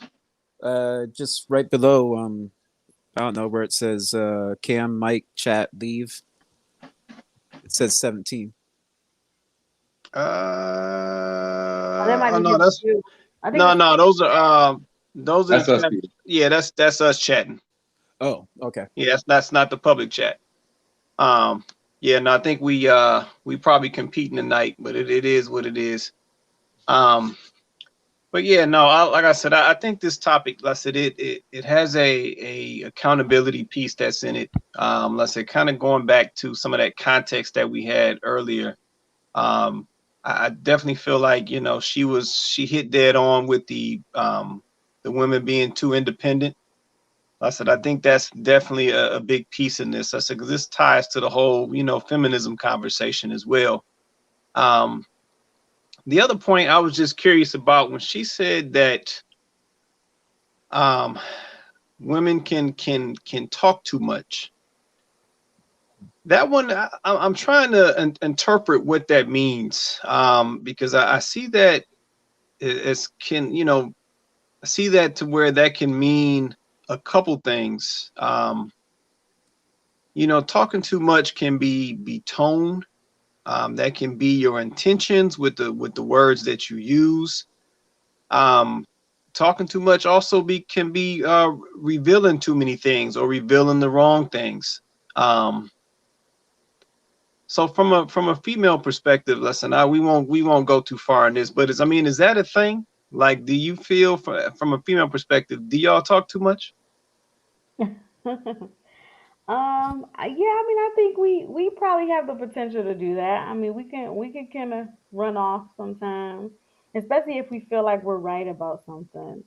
When you feel like you're Right. right about something, you can definitely get up on that soapbox and, not want to come down. So I think, that definitely, that's a part of it. I don't know if talking, I don't know, you guys have to answer this, because I'm assuming that person might be speaking of women Keep talking too eating much. the same damn information over and over again in different scenarios. I heard you. Shit. Well, y'all need to start listening better then. Y'all need to start listening better then. Maybe we wouldn't feel like we need to keep You saying said 1 + 1 was 2. You don't need to tell me if you take one pancake and another pancake, that's gonna make 2 pancakes, because one fish, 2 fish, 2. We just want to make sure you understand. Now, Um, No, but y'all don't listen. like I hear you. I hear you. And just because you tell me the same scenario differently, don't mean I didn't hear you. Because let me tell you, I got it. I heard you. Okay. Jeez, can I get some grace? Can I get some mercy? Can I get the same grace? Can I get the same mercy? Can I get the same peace?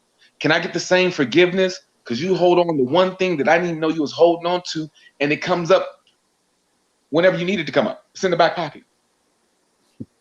I mean, I just think, I mean, some of this though, for real, guys. Like, I mean, I try to tell my husband this, and I know it's hard for him to receive it. And I think maybe it's because it goes back to the male female and the fact that we literally are genetically and philosophically just different. And I think that some of these things that happen are because we are really just different, and we need to spend more time just trying to understand the other person, because I feel like if we don't do that, then we're always going to just be doing, bumping heads. Like, we're just different in some ways. So just like how I said earlier, how I was like, I usually end up asking my husband for attention. Like, it's not because he's bad at it, it's just because he's a guy. So he may not look at the need for attention in the same way. Like, for him, attention might be we sit down, we eat dinner together, and we do, and like, for him that's spending time, and that's we're talking, and that's that, right? But for a female, I might view attention completely different, right? I might view attention is it's just he and I, and we're watching a movie or something, and we're eating popcorn, or we're sharing whatever. Like, that might be the way I see attention. So because I see it one way and he sees it another, right? So then I might be saying, well, I need some attention now. He might be like, really? Like, I thought we kind of had some time. Like, or I thought, that's what we was doing. You know what I mean? Like, because he's looking at it one way and I'm looking at it another way. That's why I want to give you guys that example, because I'm like, you're saying you get the example about the game, but I'm saying look at it from a different perspective. Like, for a woman, what she considers time, or what she considers attention, or what she considers, you spending more time with the game than her, might clearly be determined based off of what her perspective is. And we're not always going to line up. Your perspective and a woman's perspective, a Y'all lot be of spending the same time on social media doing whatever y'all want to do with y'all time. hmm? Hey, hold on 1 minute. Hold on 1 minute. We got I think we got a guest. Let me see who this is. Hold on 1 minute.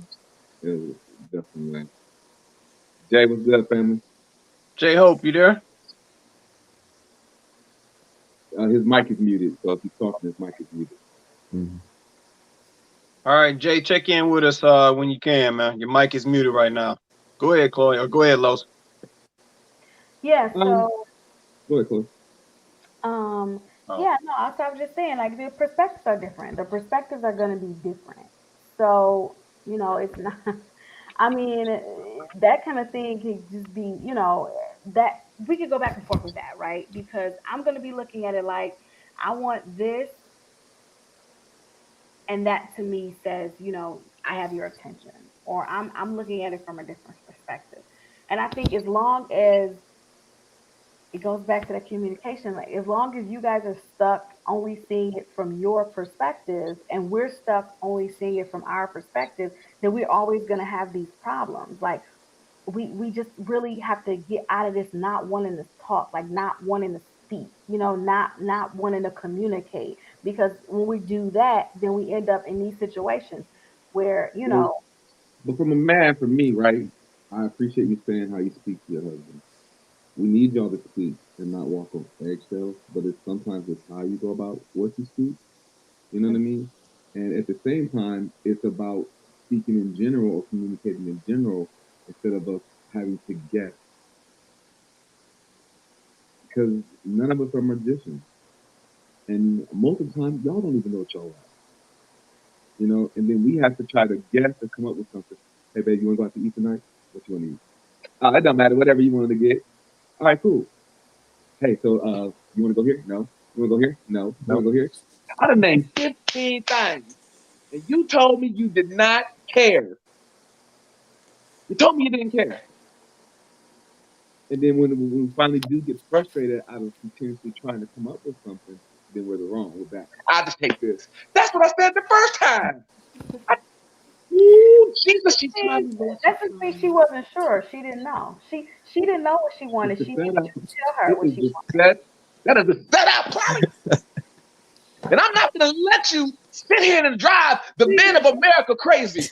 You know what? I have a dream that one day women will know what they'll want to eat. And all we have to do is say, hey, baby, what would you like? And you'll give us a straight answer. I have a dream that one day you will say what is wrong and you'll just tell us in the moment and we won't have to guess what's on your mind. I have a dream. See, just like no, hold up. No, we ain't gonna start that. No, Nina, don't you come in here starting this. See, here you go. Like Nina, see, sometimes Nina.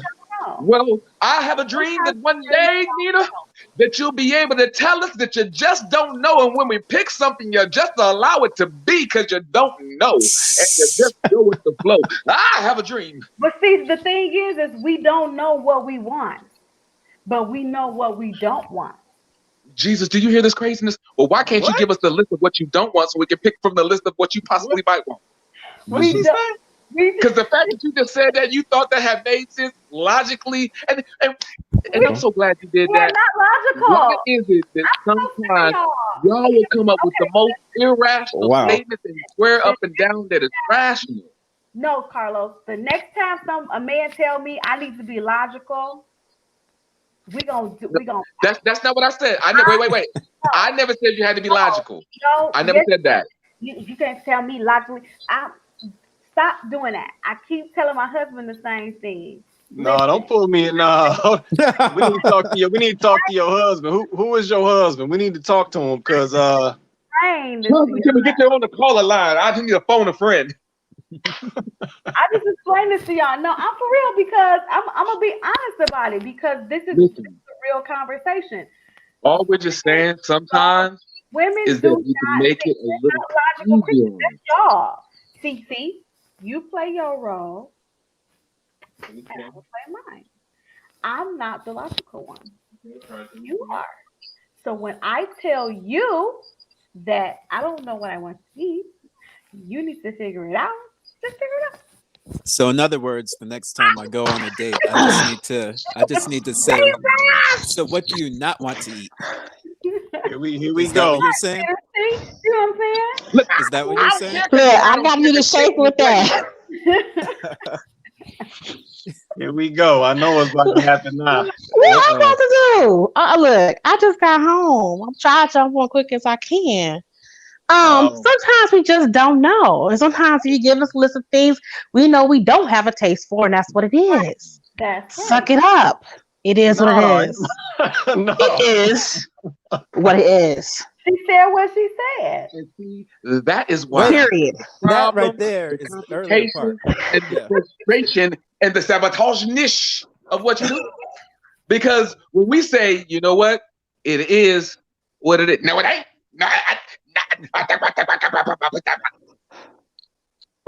And I feel like we're touching back on the part where King was talking about, like, you guys have the option of being chosen.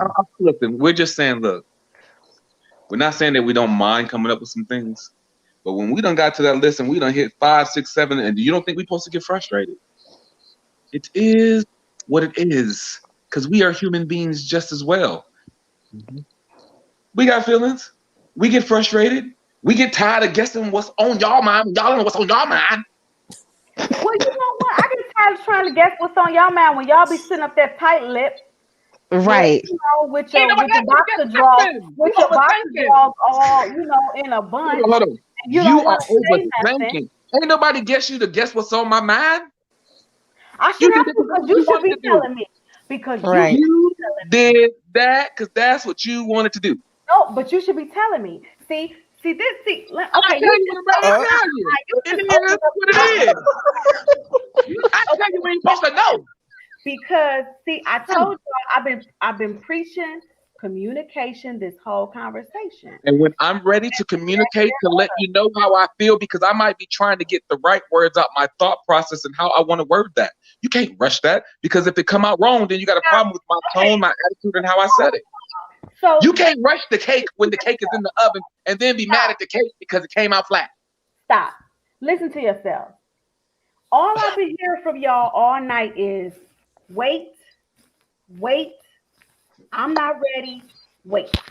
No, that ain't what we, no. It Let me tell is you why I what said it that. is. Everything y'all have said today has been, well, I just gotta have a car. I just gotta have the a house. I That just is what gotta you I have. would say that. Wait, receive. hold on. Now, damn, none of us have said Let me anything that say, you just said. hold on. Wait. No, That's wait. That's one wait. Well, we ain't never said that. am I, I might, I like to date. I'm mess with you a little bit, Peter. I like to date 24, 22-year-olds because I can't really mess with a girl that's like 30, 35 or something because she's probably ready and I'm not. All I'm hearing is No, wait. I said that I'd take more from a 22, Right. 24-year-old than I would of someone that was Because like around my that own age. because she's probably ready to do something that you ain't ready. She's ready for something you're not quite ready for. No, Uh-oh. it's Look, Peter because walked that plank by it's himself. Don't be because putting us the all in that one boat. being it's because of the one that's 35, she's already set in her ways. She already knows what she wants. But the one Right. that's younger or whatever, she might be more likely to listen to me and take my lead. Hold on. Let me clarify Nah, something, we didn't Peter. do. Wait, hold on. No, we didn't say I that thought I together. understand what you were saying, Peter, but now I'm confused. Wait, we didn't all say that together. I just want to stop. All right. I got questions. We didn't say Go that ahead. all together. Go ahead. Go ahead. Go ahead. Go ahead, Nina. So I got questions. So is it Mm. Peter that you like dealing with women who are younger because they're easier to mold and kind of deal with versus a woman who knows exactly what she wants and says what she wants and is not gonna put up with BS that a lot of dudes do? It's slightly a little bit of that, but it's also that how do I say it? Just how do I say it? Shirley said it. I ain't said it. Let us pray right now, Lord Go ahead. Jesus. Peter set Okay, himself wait, for wait, wait. failure.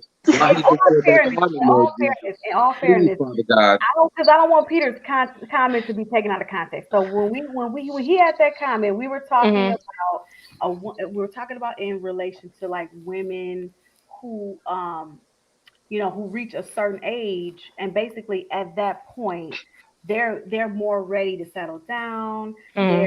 They do know what they want, so they know, okay, I want to be married, I want kids, they know what they want for their lives, right?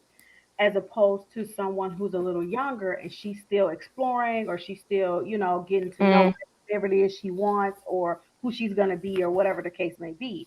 And Peter's point was a lot of times he likes to, date women who are at that stage as opposed to dating women who are at the stage of, I know what I want, I know where I'm going to be at. And that he basically said that in reaction to a comment that I kind of made because I was like, women as we get older, we were talking about the whole sabotage comment, and I'm saying women as we get older, we have things that we have to consider. We have things that we have to. So I'm not doing that, Shirley, but I don't. Y'all didn't hear the whole conversation, and I didn't, so I don't want it to seem like that because it wasn't really like that. mm-hmm. It seemed like that, but yeah, no, I think that it was more so of him saying, women sometimes when they get to that point, Y'all are trying to manipulate what my good friend Peter was saying. I don't think so. I'm trying to explain it, but okay, I'll shut But up. what he I said and want how it came out, man. to make it work. See, this is why we say wait sometimes. Because we got to get our words together. Because if we don't wait to get our words together, they might come out and intentions You of tried it. That don't have execution. nothing to do with what I was saying. That's why we have questions and we want a clarification before I say the next thing I was gonna say. Okay, I'm just Could you saying. explain a little bit for me, King? I'm all over the place I'm right not- now. What I'm not gonna do is jump in that boat with you right now, Peter. Dad, he leave you out on your lonesome on that one. I'm gonna tell you right now, I rebuke your statement in the name of Jesus. I'm gonna jump all over. No. I said, no, sir. I'm not doing that. What I'm gonna I'm just say is saying. this. I'm gonna say this. I agree with Chloe where she stated we do have to have better conversation. At the same time, we are not God. We can't read everything that's on your mind. So in the communication that you want, when you're saying, well, I got to read what's on your mind because you're sitting over there all tight-lipped and it bothers you, and then you go into that machine mind of yours and run through your million possibilities of what we thinking or whatever else, we doing the same thing. But why? Okay, but that's my point. Like I've been preaching the fact that we have to communicate more. Yeah. Like I've been preaching the fact that we have to communicate more. I agree with you. Neither one of us should have to be assuming. Like Right. you should be saying what you feel and what's going on with you, so that I can understand your perspective, or at least or know what your perspective is.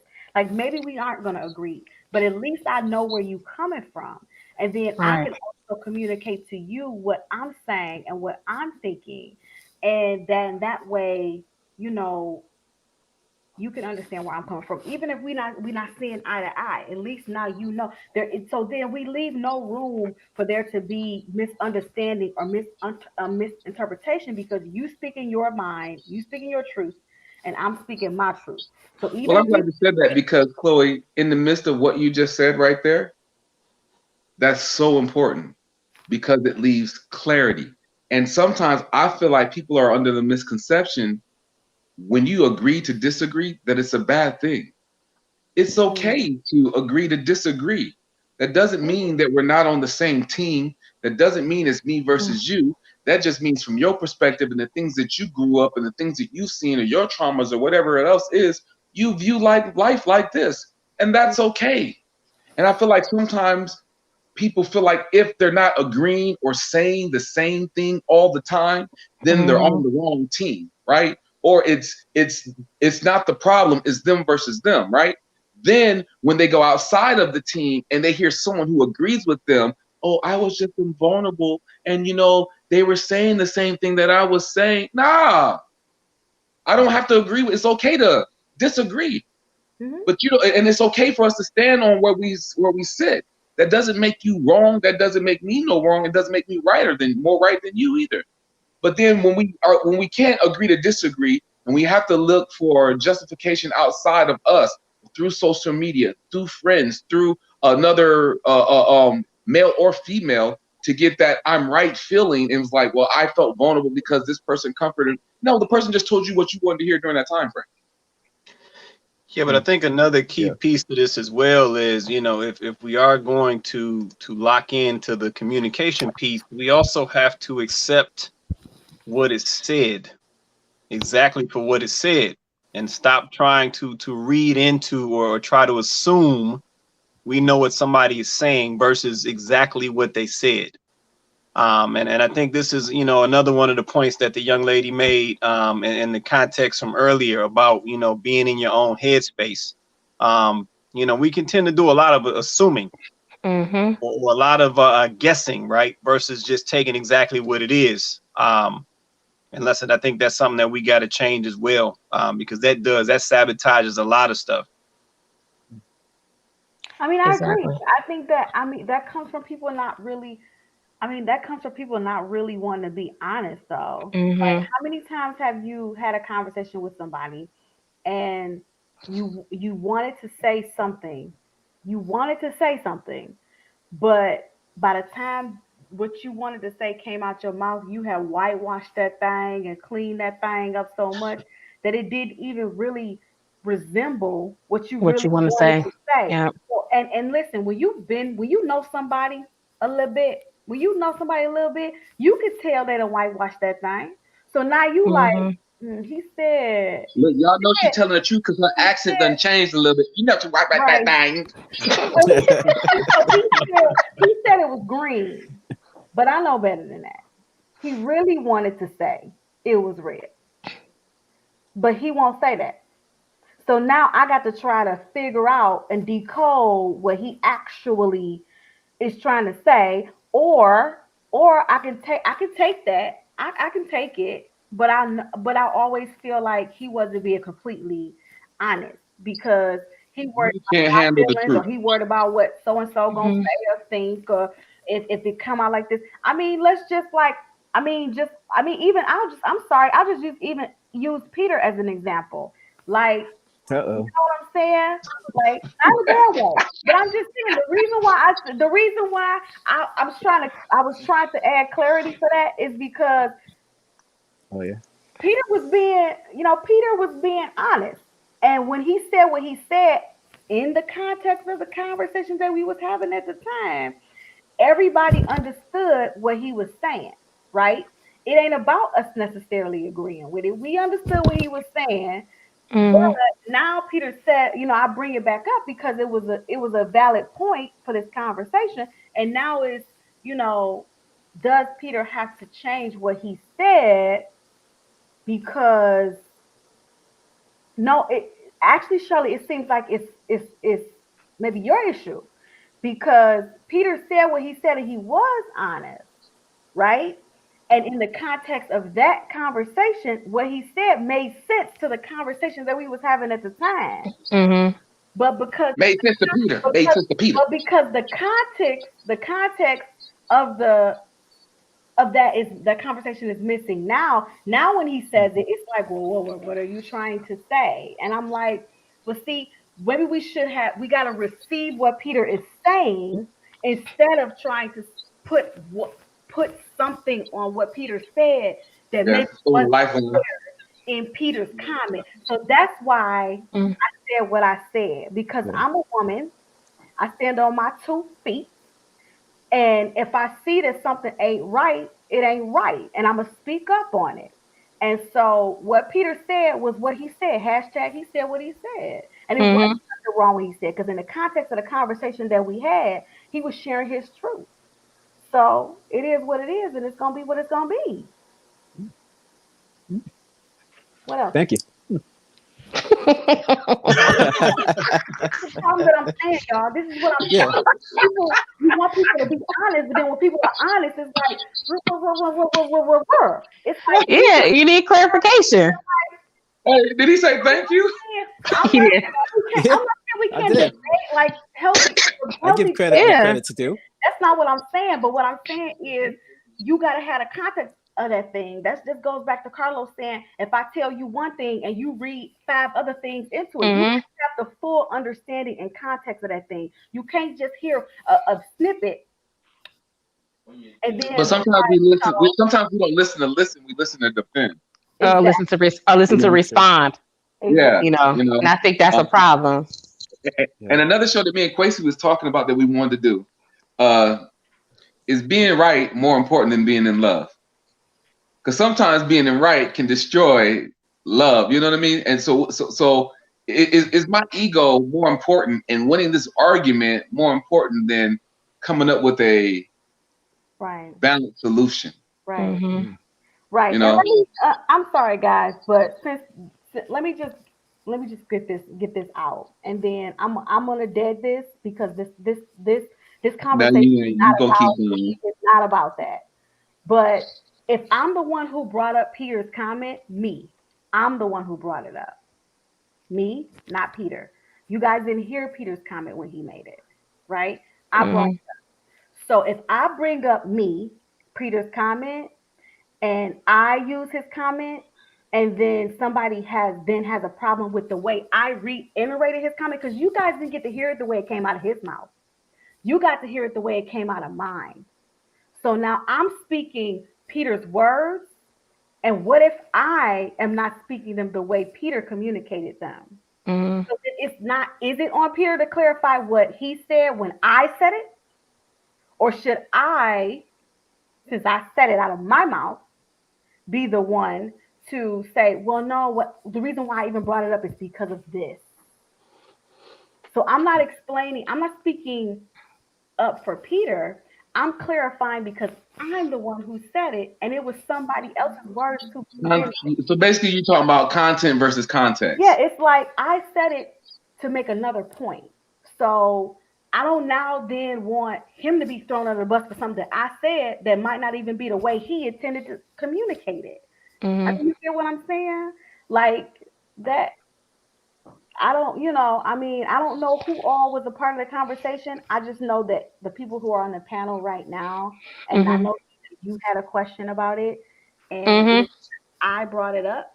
So I wanted to provide some context around it. Yep, I just had questions before I responded back. So we good. Hold on. My phone. It's all good. It's all good. Just is that J Hope over there? Yeah, that's J Hope. That's my guy.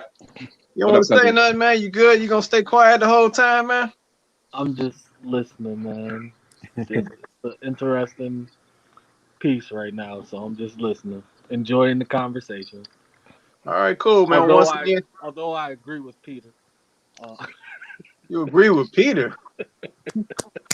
Oh man, it has begun. Now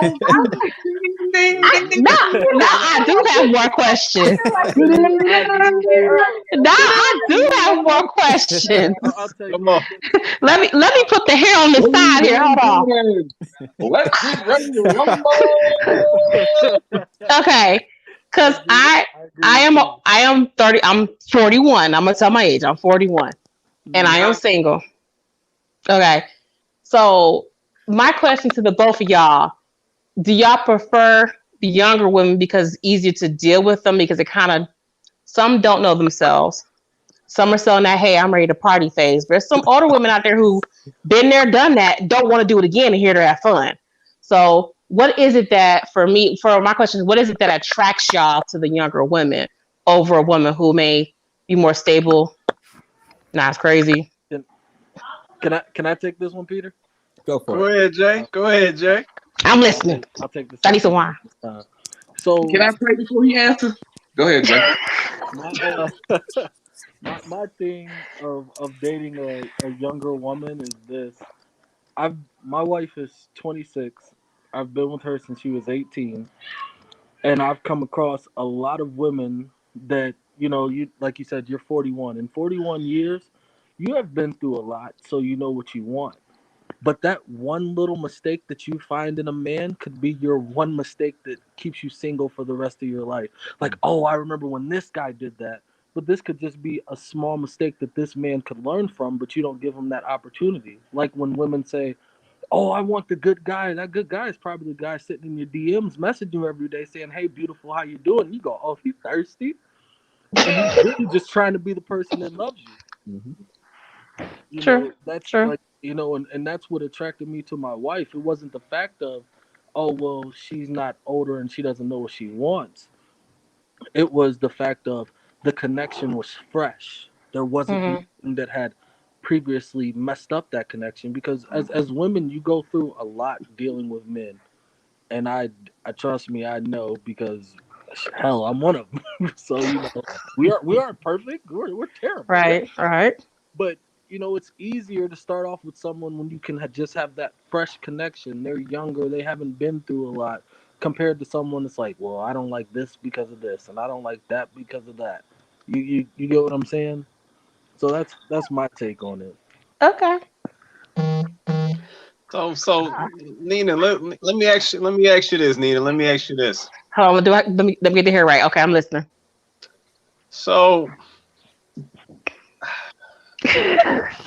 I always wonder on this, right? So we know the situation of the 40, the 41, I'll say it this way, the 40-year-old to the 46-year-old woman, right?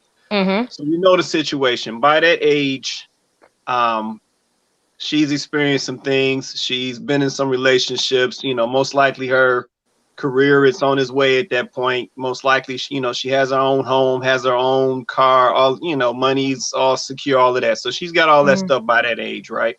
Mm-hmm. Is it really that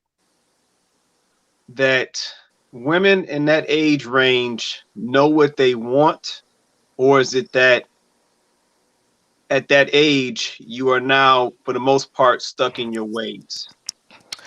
I wouldn't say necessarily stuck in my ways. I think what it is more so is you know what you want and you know what you're not willing to, you know what you can and can't deal with.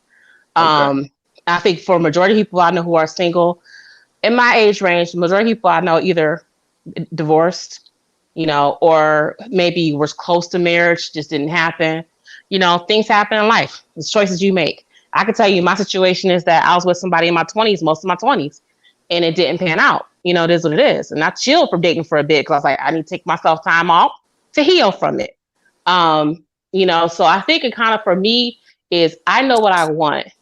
And I know at this age, I know what I need. I think that's the biggest thing that we can say, I want a man has this and this, but really, what is that you need? And I think that's what a lot of women miss. They say, oh, well, I want a man have this and this and this, but wants are wants. Needs is different. And you need to know what you need in your life. And I think a lot of times women, we don't do that. We don't take account for that. And we don't take account for our issues too. We always say, well, he jumps for one thing, he hurt me. Did you heal yourself from whatever situation you went through before you jumped in with somebody else? And I think that's part of it, you know, that was me. I admit, that was me. That's what I mean last week. I think Chloe was talking about that last week. And I was like, girl, she's talking about me. Let me just hang up now. Because I was with somebody for 7 years, you know, in my 20s. And, you know, off and on, you know, played the game. You know, he was perfect on paper, but things didn't work out. Right. It is what it is.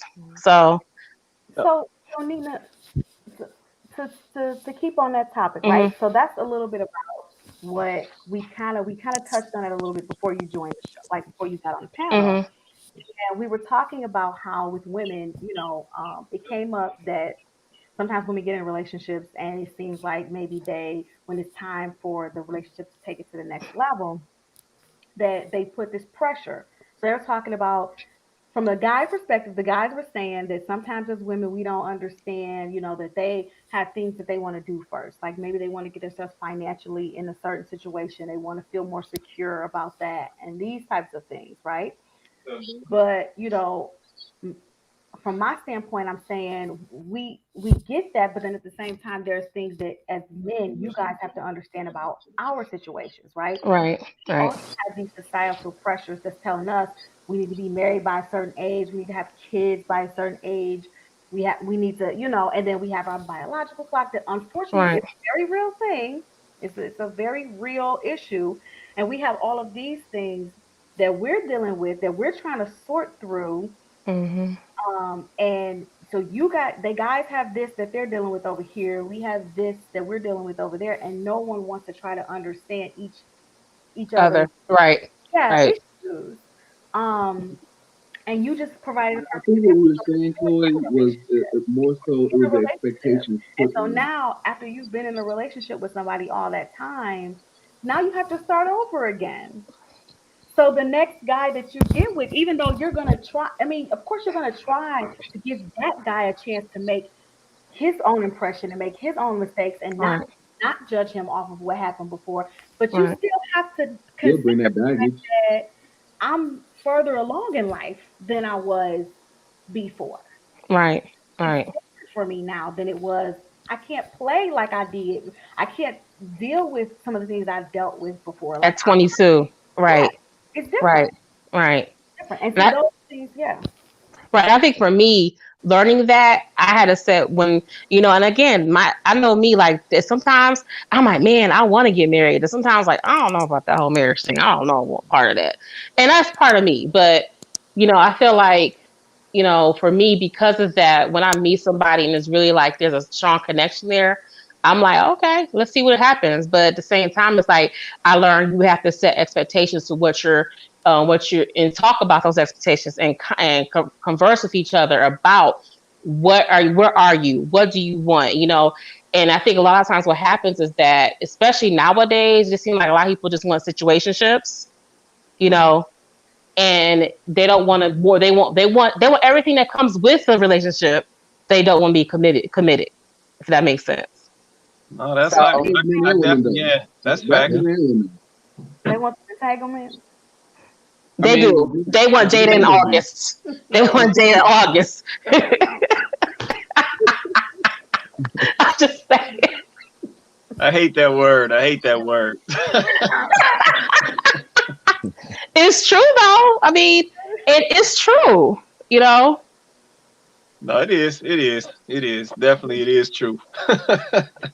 So let me ask you this then. So um have you went the older man route? Have you tried that?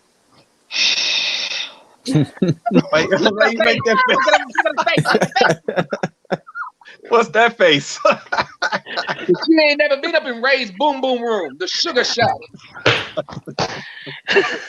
The oldest I've ever dated was You like gotta go through the hole in the wall. 47. I don't look. I have a younger spirit, I think, in some ways. I don't look my age too, but I might have to, but I don't know about that just yet. No, I was just I don't. curious. I'm not a person who discounts. Like, there's some women who like who you know what. And the thing is, I don't discount a man if he is a good dude. I don't like. I'm not one of those people who. And I used to do this when I was younger. Oh Why no. you always lying? Why you lying? Ooh, No, I mean, I'm just saying, like, you shouldn't discount somebody just because they don't fit in a certain age range that you want. You know, because I met dudes who are 31, 32, 29 who are way more immature, more mature than a man who's 45. So I usually try not to discount ages because sometimes some men who are 30, they more reliable, more consistent than a dude who's 45. So age is a number, truth be told. But What's that dude that's 45? What's he look like usually? I mean, black dude, you know, black don't crack. Yeah, but features. What do you mean features wise? They got the beard, you know. I'm just saying, like, a Is dude he who's like 40. 6'6"? Is he like in No, shape? no, Like I'm trying to figure out like Peter, if you don't start trying to get her Tinder profile and she like long walks on the beach and candles and watermelon with chicken.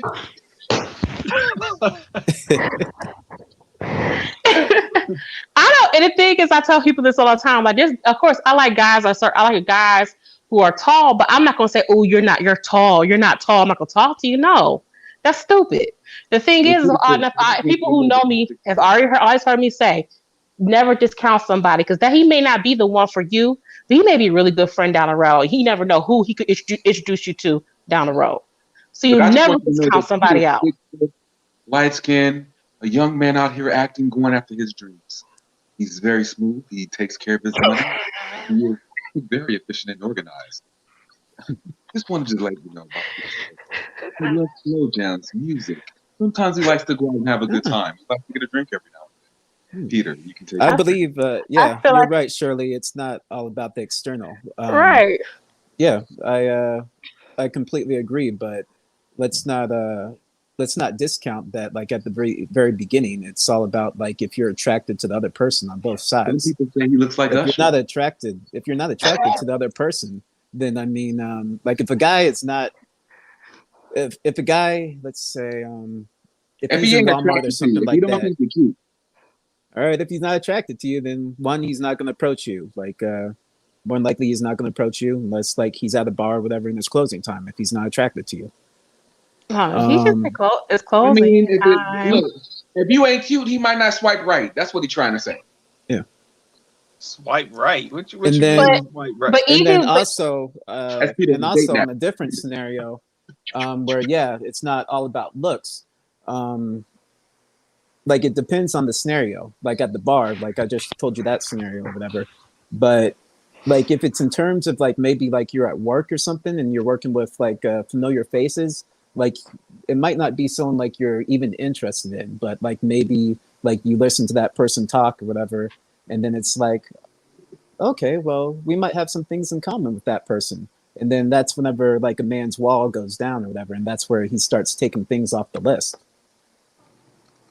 But like if you're just at Walmart or something like that, then I mean he's not going to approach you if he's not attracted to you. Don't be sleeping on Walmart, Peter. You go to Walmart sometimes, boy. I'm trying to tell you. Walmarts. Walmart be looking like a club sometimes. The Walmarts. Y'all crazy. And I saw a comment that Shirley said about the Eternal, and that actually for me is like somebody who has a great personality. That makes them look better, like way better to me than somebody who's fine and is nasty and ugly, you know. And I think sometimes people overlook that. They're like, well, you know, yeah, A but lot then of you people really, overlook that. Yeah, But they and still go talk that's to the what I meant fine lady about for the Walmart aesthetics. versus someone that you're A lot of familiar people with. gonna talk to the person because of the aesthetics and be Right. like, well, at least I look good on his arm, or we can have some pretty babies or whatever else. We're not gonna act like aesthetics ain't don't matter. I don't know. Look, I don't know what's wrong with y'all on the panel. I'm gonna keep it under. Of course it starts with aesthetics. Of course it starts with look at the smile, her lips, her eyes, her hair, her shape, her body. Of course it starts there. And then afterwards you might get to know a person's personality. I've never walked out and like, wow, my God, she looks smart. Ooh, look how brilliant she is. did you say she looks smart? Jesus. Exactly. Like, really? That's what we're the- doing on the panel? I thought we was having a conversation. I thought we was telling the truth. But I think the priority changes though with that as you get older, as you mature. Right. I think that's what's happening, right? So aesthetics is still important, but it doesn't carry the same priority, Of course. right?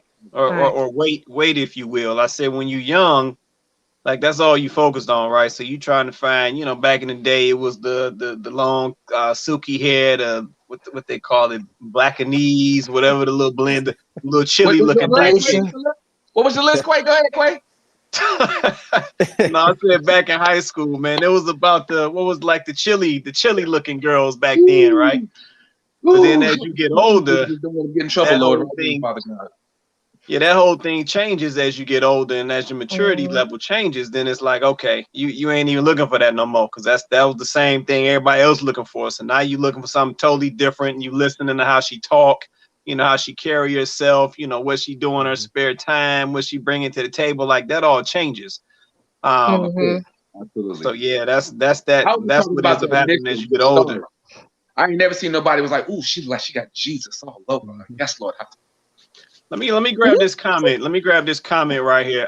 Shirley Ann Montgomery says, we as Black women especially don't ask the right questions. Men Y'all too. think- Men too. Two-way street.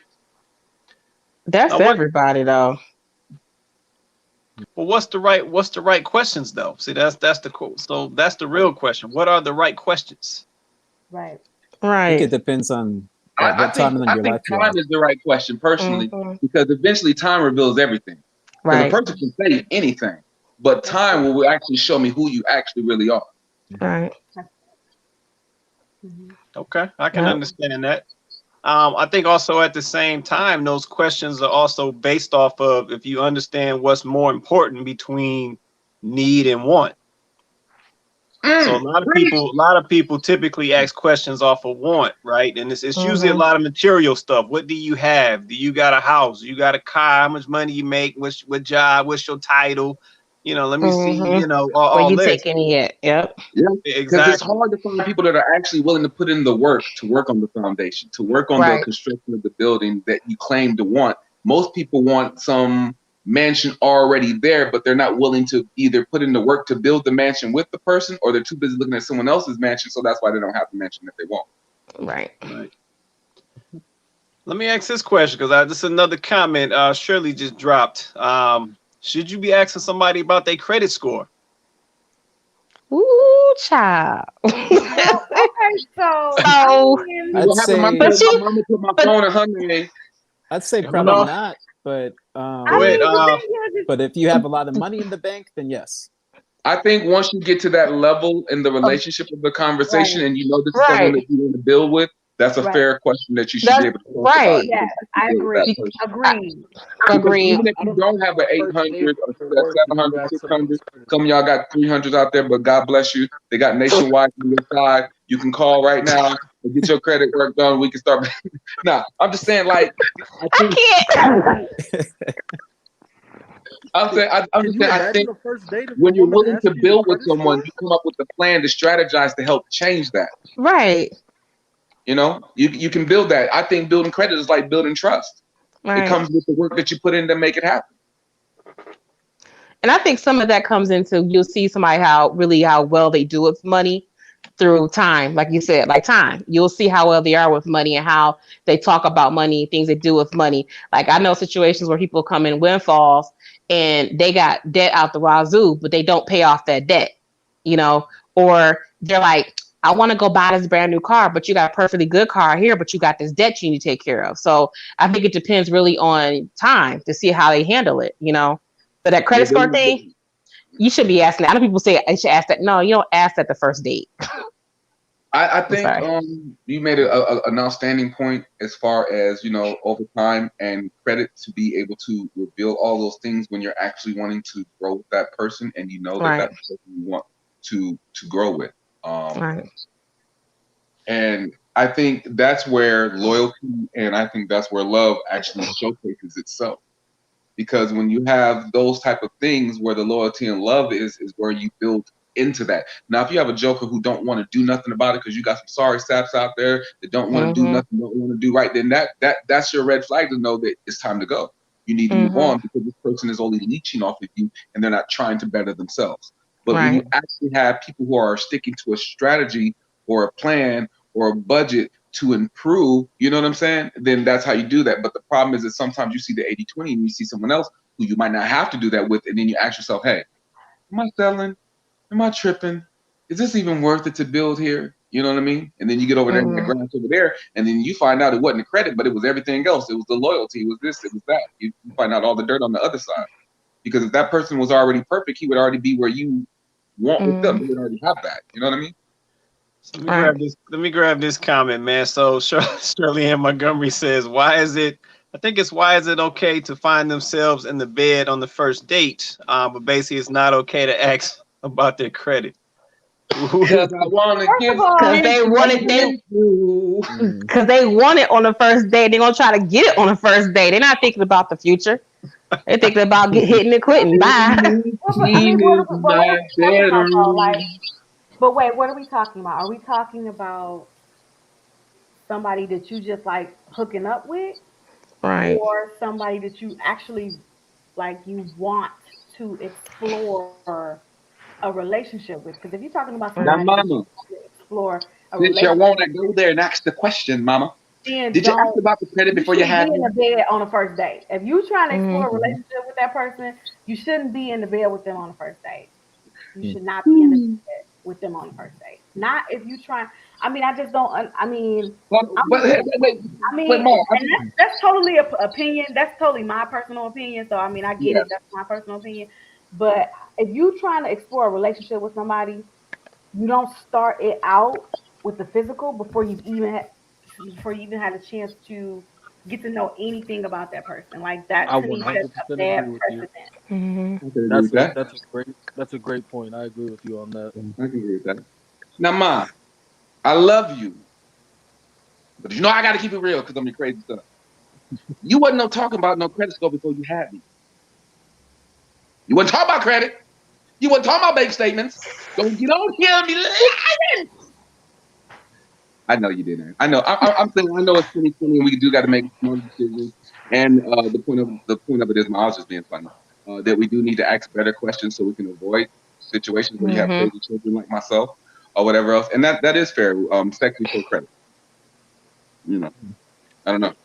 The best question that I always would ask on a first date when I did have them was this. The main question you should ask people at random in the middle of conversing, just go, are you happy with yourself? And right there, you'll get your answer because they will mess themselves up. Like, well, what do you mean? And if they don't know what you mean by that, you got your answer. If they're not happy with yourself, they're never gonna love Talk you. to them, Jay. Just saying. I said that your daddy had money. So you had a sugar daddy. You met him at the hole in the wall, the boom boom room, the club shop. The Ray Boom Boom room. I can't.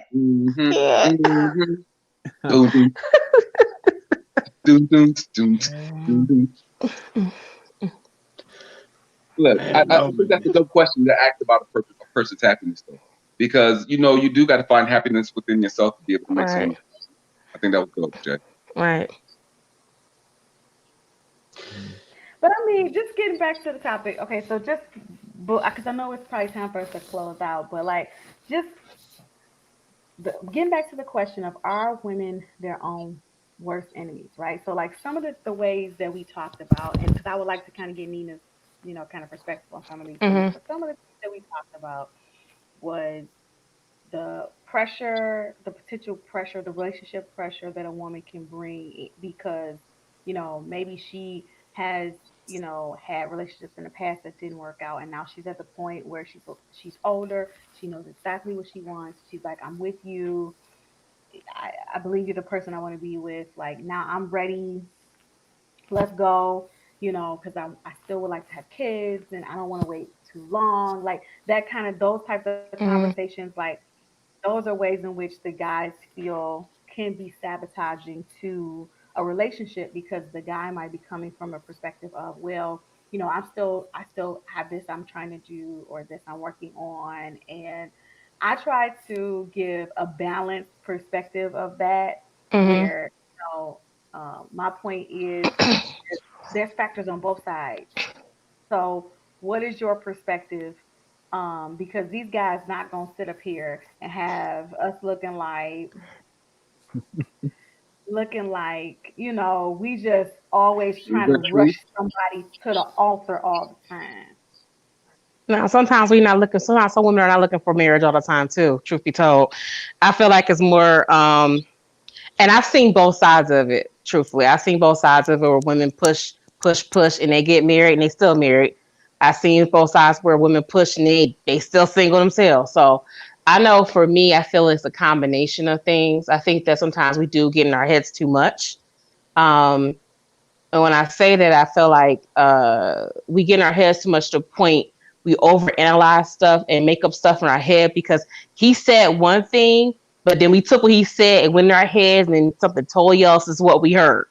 Um, you know, and I feel like, a lot of part of the problem is that and of all, y'all probably heard me say this before, and I'm gonna keep saying this. We all need couch time. A lot of times people don't know how to converse with each other and be honest with each other about what exactly do we want. My understanding sometimes situation is you have somebody you could have met. He could be perfect man, but he's not ready for that in his time in his life right then and there. If he says that and you know what you want isn't that, bye, it's time to go. And if it's meant to be, it's meant to be. If it's not, it's not. Cut your losses because time is something you can never get back. I get money back, I get houses back, I get cars back, I get clothes back. I can't get my time back. And that Okay, for but me, that was the biggest lesson I learned is being honest and being upfront of what I wanted, of what we wanted. And the thing is, if timing isn't right, it's not right. You can't change that. If he's not ready for But that, what's you that can't time limit? change that. It depends on the situation. For me, for one person, it could be okay. I may be with this person a year, 2 years. Next person could be 3 years. It depends on the situation. But I'm saying like you can't force a man to want to get married to you. You can't do it. If see, he that's But wants it, he sometimes wants some it. of the things y'all say, well, it's not the fact that sometimes we don't want it.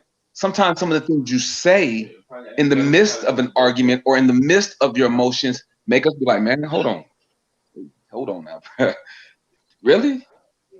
Because sometimes when you're emotional, you know what I'm saying? Y'all can let any and everything out your mouth. You know what I mean? That could turn someone off or could make a person question themselves or second guess it. You know what I mean? In that scenario, I'm not saying that we're not ready, that we don't want to do it, that this isn't what we want or whatever else. It's Hmm. just like I think sometimes women don't think that men are human. Sometimes I know that might sound crazy, or that y'all the only ones that have feelings, or that y'all the only ones that feel a certain type of way because we have the pressure of making sure we hold the house down because we want to make sure we don't fail at that. You know what I mean? We have the pressure of making sure that we keep ourselves happy and keep you happy at the same time and going about that. We have the pressure of even though we know everything's not going to be perfect, how do we communicate during the tough times? Who are you then? You know what I mean? Right, right. But sometimes too, also the same time when those tough times hit, some men shut down completely, boom. and we're Come on. like, we're like, can I have a conversation with you? I'm here for you. And y'all shut down completely and don't let that woman in who is Yes. there to be your helpmate. Yes. Let's be real. I Let's be agree. real. Wait, But Yes. sometimes when things But get he tough might with be men, trying to y'all solve shut that the hell problem. down. I'm Come not on now. saying that we don't. Yes. I Hold agree. real But quick. sometimes when Real we're quick. vulnerable and we You tell ladies y'all got my stuff, wife that's the so same hype stuff y'all over use here. against us, and that's why we don't want to talk to y'all. No, but see, No, okay, Los, but That's hold Los, on. but Chloe, go ahead and take it, I have, Chloe. we're I have to wrong, make Los. this point. I have Hold to on, hold make on, this hold on, hold on, hold Go on. ahead, Chloe. Let Chloe. No, Chloe, you go next. Jay, you go after Chloe, man. Okay, so I have to Go make ahead, this Chloe. point because going back to something that Nina said, you guys, this is what I think will always sort of be a problem, right? Like here, Carlos, you had made this point earlier, and you making it again. Actually, I think you made it in the last conversation Last show. about women saying something in the heat of a moment in an argument that makes you second guess this or that. Now, first and foremost, it's an argument. Okay.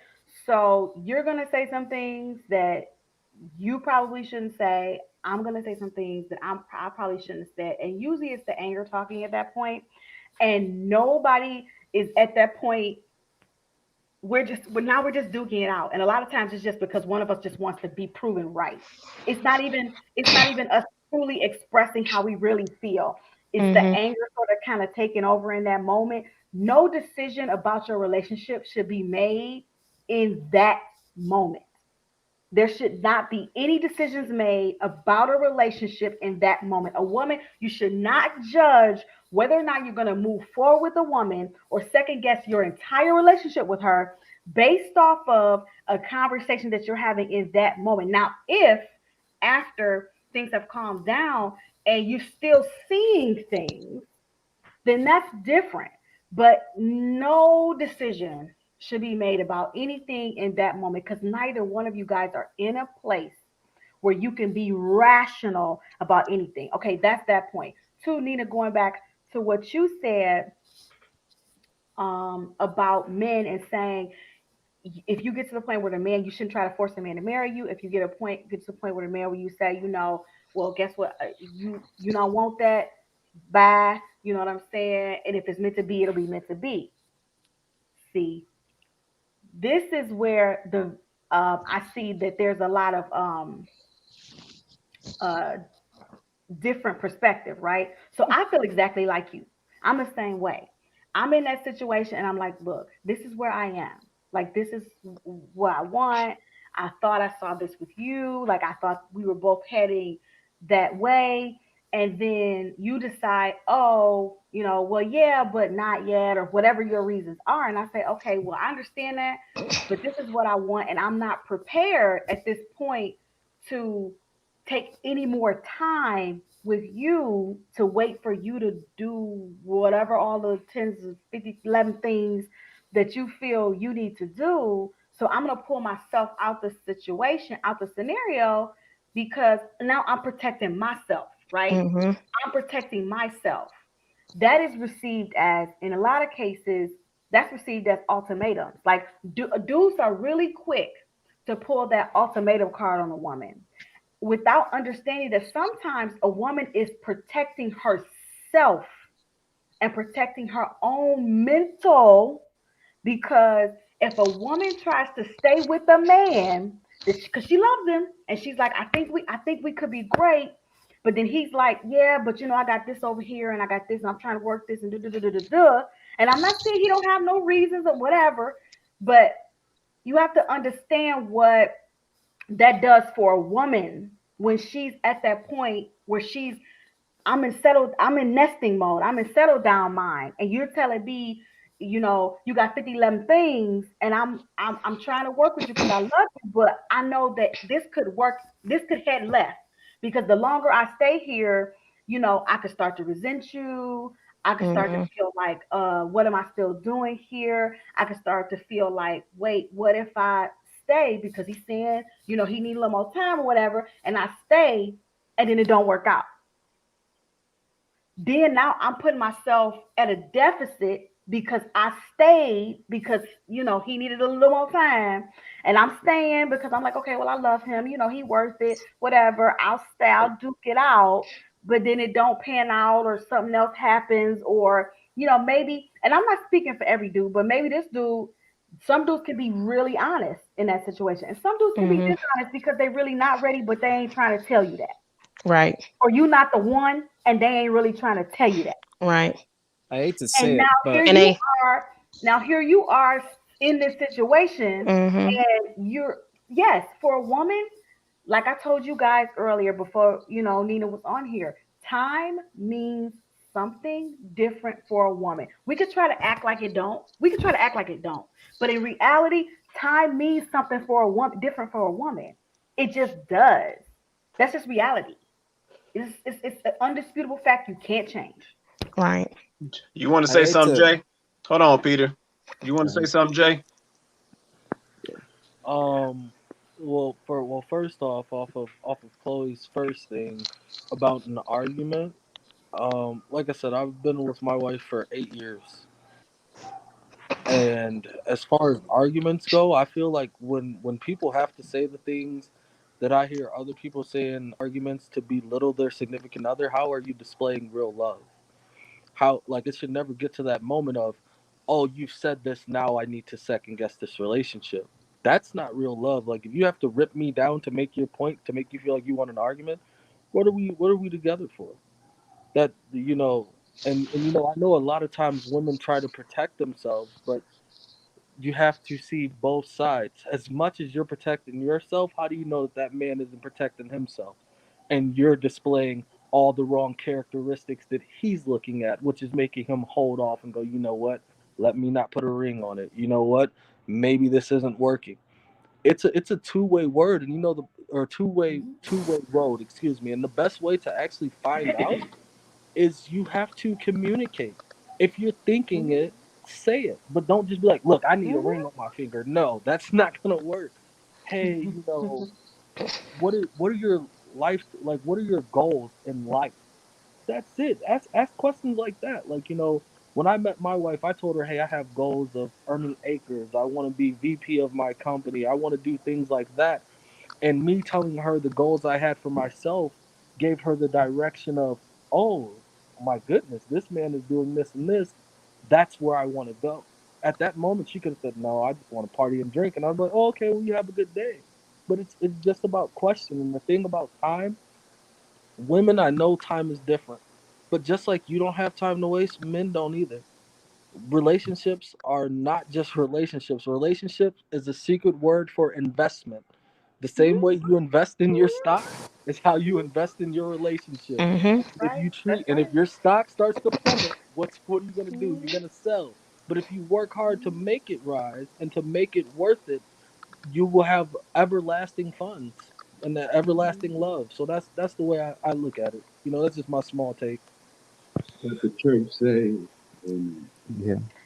I feel it. I mean, I agree with Dre. I mean, Mm-hmm. I agree with Jay. I just think that, like, so with that mindset of saying that it's an investment, then it should be understood when a woman says, okay, I've been investing in this stock for such and such and such, and I'm not seeing a return that one might hope to see.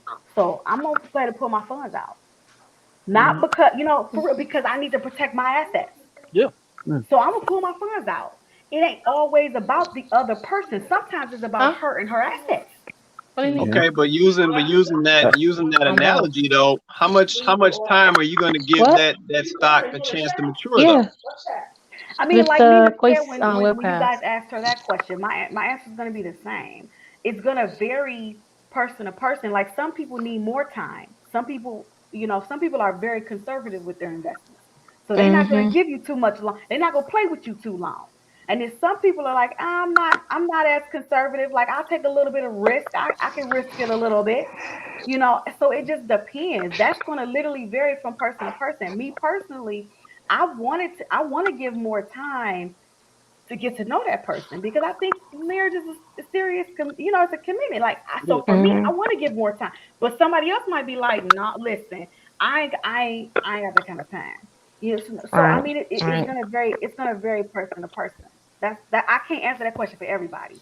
So That does it second really part, vary person to person, or does it vary based on when that person comes into your cycle? I was gonna ask that. Like Wow. let's be I mean, honest. It's that's timing. why I said that. But that's why I said that way. I said it varies person to person because see, I might be at a certain point in my life where Mhm. I have more time. I don't care as much. Okay. Somebody else might be in a different time in their life, and so they might be looking at it like, sis, bruh, yeah, I can't be. We need to decide. Like we need to decide. But I feel Mhm. like, but I do feel like if that's the case, this is the thing. This goes back to what Shirley was saying. I do feel like if that's the case, if that's honestly where you are, then that needs to be communicated in the beginnings of that relationship. Like that needs to be communicated early on. Listen, Mhm. I really want to settle down. That's like Jay was saying. How he was like, I want to do this, I want to be VP, I want to he let his intentions be known, right? Mhm. So I feel like you need to do that. Like you need to say, listen, I like you, you cool. Like I really want to get to know you, but I just gotta let you know. Like I am somebody who want to be settled down in the next 2 years or 3 years or whatever your years or whatever it is. You know what I'm saying? Mhm. Like you need to be upfront because it gives that other person the chance to say whether they cool with that or not. Like Right. somebody might Right. be cool with it, but somebody else might not be cool with it. So Mhm. I think that's why where the communication come in because you got to let them know so that they can decide and you guys can be like, okay, well, we not on the same page, or yeah, we are on the same page. When you don't do that, then you leave yourself to get caught out there. Feel that. I feel that. Last thing. Can I add one more thing to that? Go ahead, Just Jay. just remember to my single women. I learned this from my cousins. They do a lot of things, but one thing I learned: not all money is good money, Oh and yeah. fast money is not always the Oh best yeah. money. Mhm. So Mhm. take it the same way with relationships. Mhm. That's Facts. true. Facts. a little bit on that exit strategy, like that last comment, and then kind of like just before Jay hopped on or whatever, that second portion that Chloe said, and then Jay said his thing, then Chloe came back. Like I don't know, that just makes me feel like sometimes like we're not really trying to work through like a relationship. I mean, what if it's been like 3 years or whatever and we have a kid, or what if we're already married at that point? Like that just makes me feel like I don't want to get married or do any of that because like I'll just become part of that statistic. Wait, what you mean the extra strategy? Yeah, the exit strategy, and then like that second portion that you said just before Jay hopped on said his little bit, and then it went back to you. You're talking about Tristina's little portion about like how she doesn't feel like people don't have time for that. Like women sometimes they don't have time for that, and they basically need that exit strategy Well, that's like prior that. to marriage, though. That's prior Right. to marriage. But That's not when what if married. Yeah. But what if that happens like 2 or 3 years into the relationship and you guys already have a kid, or I don't know, maybe you're engaged or maybe you are even married.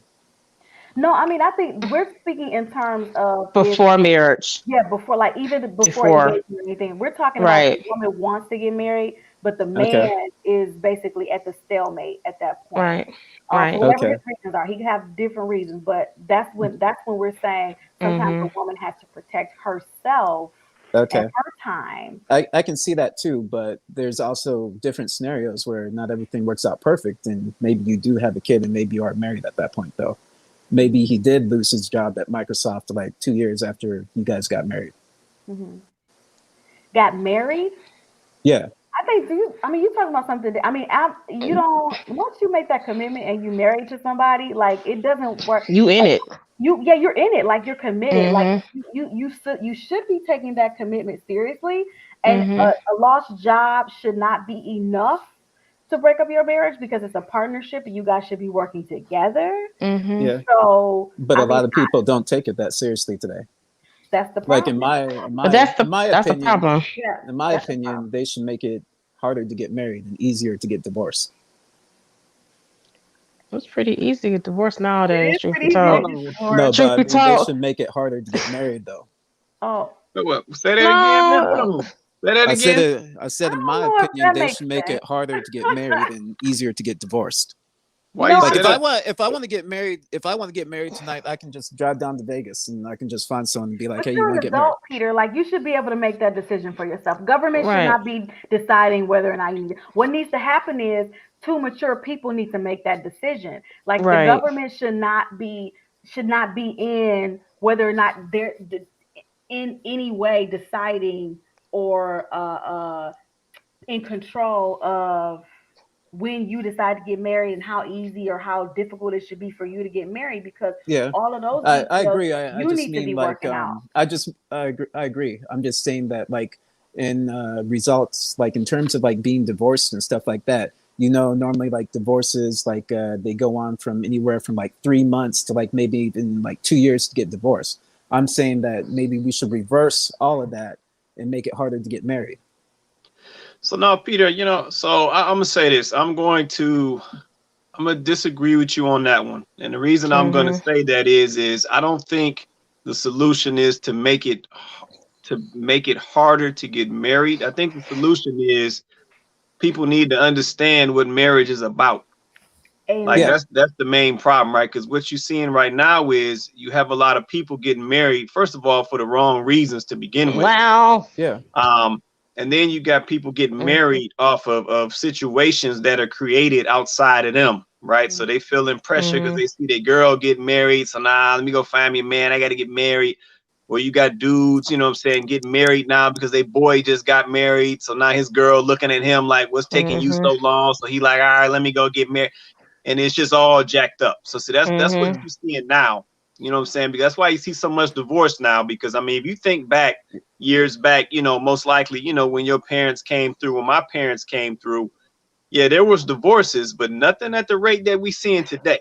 Mhm. Yeah. And that's So because there was a different view and priority on getting married. And like I said, there was more people understood what the purpose of getting married was about. Like I said, it was starting families, it was creating families, it was building the family structure. Like yeah. it had priorities, right? But Mhm. now, I mean, getting married nowadays like a fashion statement. I mean, look at a lot of these celebrities, man. They get married this week and they divorced within a year. Yep. Yeah, So I mean, you're basically saying what I'm trying to say, except yeah. I'm saying that like they should make it harder. Like, man, it's getting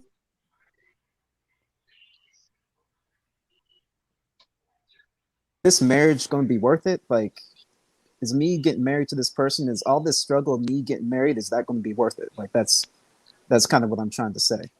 I feel Like, you. do I I feel really you. want to go through with this? Like, through these trials and challenges? Like, do I really want to do this? Like, I feel like it should make people think a little bit harder. That's what I'm trying to say about like getting married to that person, because they have to go through like so much more now. Yeah, But I maybe feel what you're saying, but that's a Mhm. people problem, man. That's Right. not a that's Right. not a process, or not the marriage. That's not a marriage problem. That's a people problem. So that Right. starts before the marriage even comes up. Right. Like people going to counseling and talking to preachers and things like that before they actually do it. You know what I mean? Getting more counseling before. Mhm. I think that's kind of what Peter's trying to say. Than that, if people went through a better process of going to counseling, getting understanding, getting the help, because even the best singers, Michael Jordan has a coach. Whitney Houston, she had a coach. Anybody that's successful in anything has coaches. So maybe Peter is saying that people can possibly get better coaching throughout this scenario before they get married, that the statistics will go down. Yes. So let me ask you this, Los, just to respond to what you just said. So what was going on in the older day? Because they wasn't getting coached. So what was going on in the older day? They didn't while have social marriages media. was lasting with 8, 9, 10 kids and being married for the next 70 years? Like, what was going on there? They didn't Back have in the social day, media women. and that feminism, and they didn't have that extra wave of feminism and that Me Too movement. Well, I wouldn't even say that. It's called women didn't have opportunities they do nowadays. For one, it's also called financially. Men mainly got brought home most of the money. Women didn't have opportunities. Women didn't have decisions. Women stayed in bad marriages because they had nothing else to do. They had nothing else to get away from that.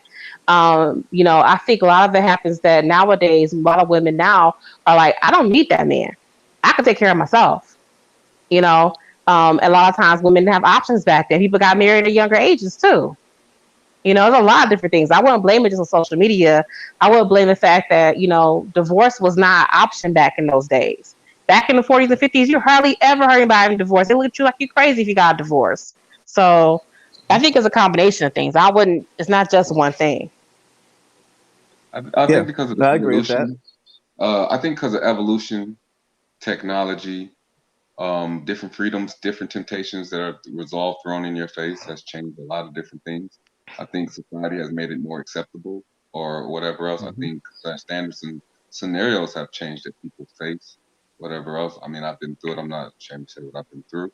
You know what I mean? And at the end of the day, I do think it's asking the right questions. I think it goes back to what Jay and Chloe and Kwesi was stating, asking the right questions and having better communication and finding the integrity in those scenarios.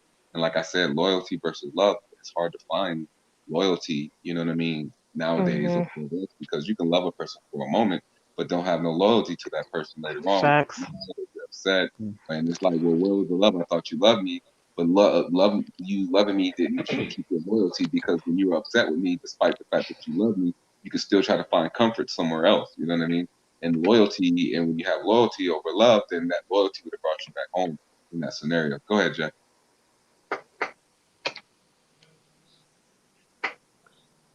Or are you about to say something, Jay? Me? I wasn't. I was just listening. I was texting No, you're my fine. employee. I completely apologize. No, I mean, Peter. I mean, I agree with you on a certain extent with what you were trying to say, but Yeah. marriage is a contract. And just like any job that you have, if you sign that contract, it's going to be a lot harder to get out of it than it was to get in. That's just to begin. And honestly, I believe the reason for so many divorces and nobody finding love is the way, realistically, the way the children are being raised, the things that they're seeing on TV. My parents have been together since they were 18. They're 52 now. I met my wife when I was 23. I'm 32. It's what I've seen my entire life is people be together and how to love someone. So loving someone is something that is taught throughout your life, and what you see you do. What you learn is something that you do. So a lot of people that don't know how to learn or treat women, that's what they've seen in their life. Yeah. There was no man. Some people in single family homes, they never knew how to treat a woman. They only knew the way that their mother was treated. And some of them will take it the right way and learn how to treat a woman, others won't. Yeah. And that's I like agree. what it comes down to. I mean, and social media is a big part of it. Yeah. Social media, these love songs back in the day, we were just listening to Tony. I dance with my wife every single day, in the morning or at night when I get home from work if I leave, and we were dancing to Tony and listening to the lyrics, and the lyrics were loving. It made me, miss my wife. Like, hey, like when we listen to "Lay Your Head on My Pillow," it meant that we're gonna make love. Nowadays, it's like, yo, I hit it, I quit it, I'm out. What? Like, Mhm. where's Yep. the love message? Like, Yeah. what are we missing? That's Facts. the issue, man. Our generation, my generation, the generations coming up, their minds are messed up, and Yeah. they're not being taught and told correctly. Yeah. And that's what I'm trying to mold with my children right now. Mhm. If you love someone, then do it. But if you love someone, do it. But other than that, Peter, you think about it, man. You have a long time before you actually get married. You set a wedding date, you do stuff all before it, and that's when your mind should have those thoughts that you're talking about. Yeah. I agree. But I'm just saying far that as most getting out, people. Yeah. I was just saying, like, as far as getting out, as a grown up, as a man, as a human being, you know what you're doing. You know what predicament and situation you are putting yourself in.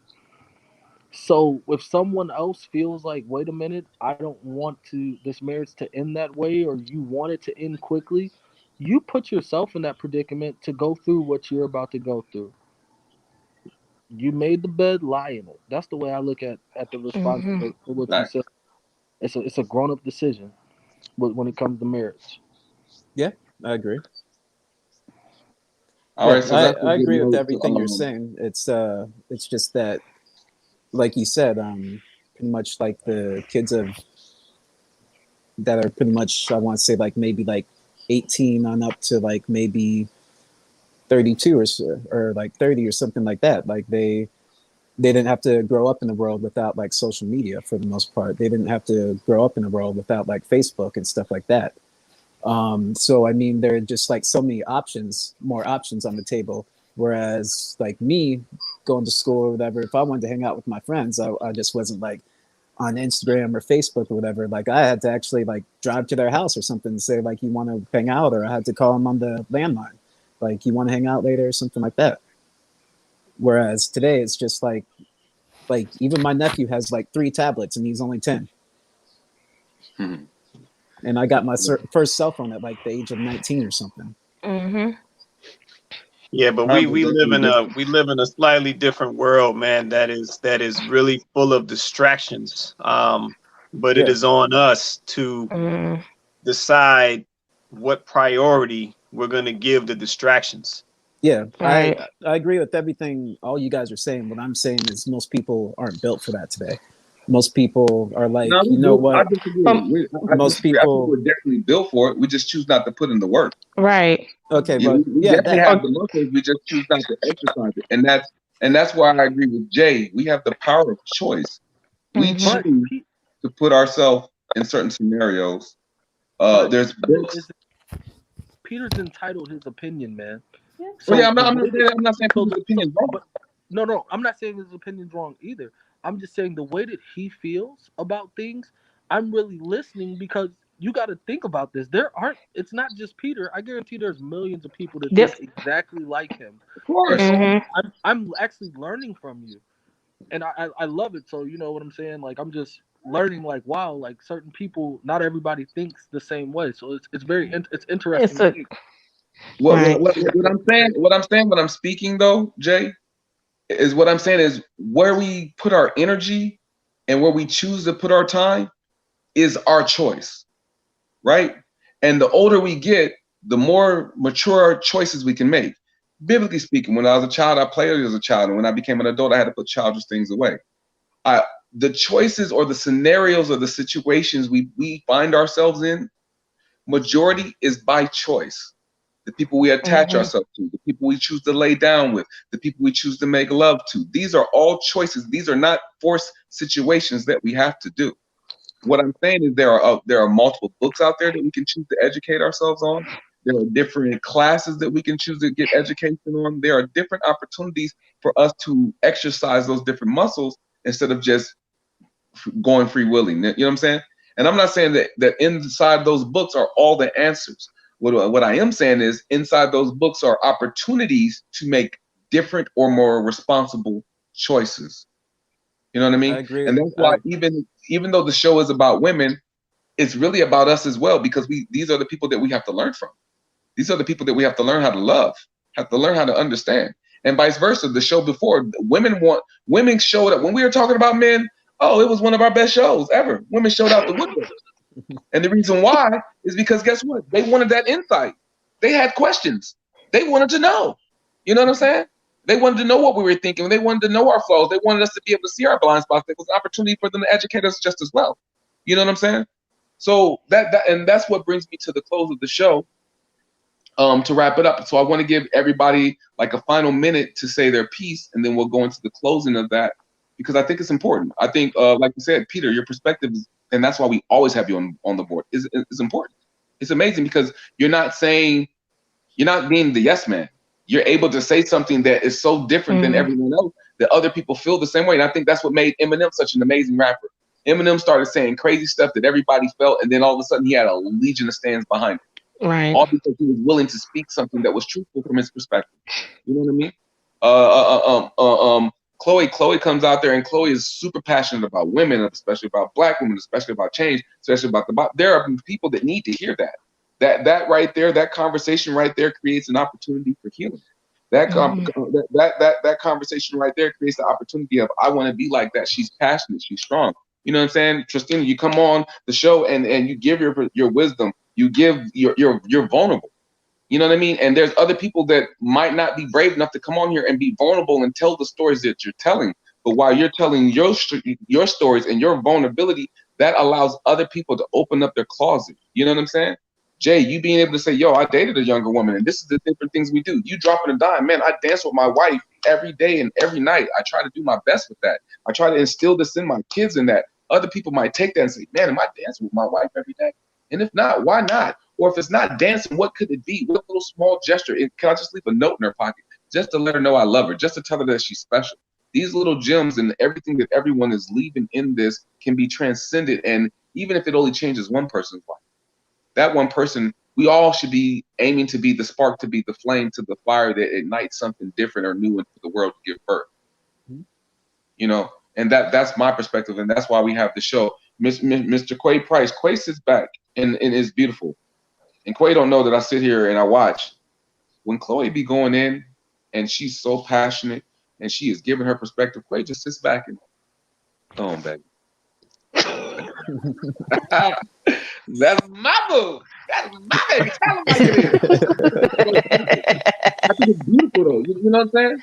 I think it's beautiful just to sit back and just watch Quay support, cheer on his wife. And then if there's something that he doesn't agree with his wife, how he goes about with saying, hey, baby, I have to help. Hold on.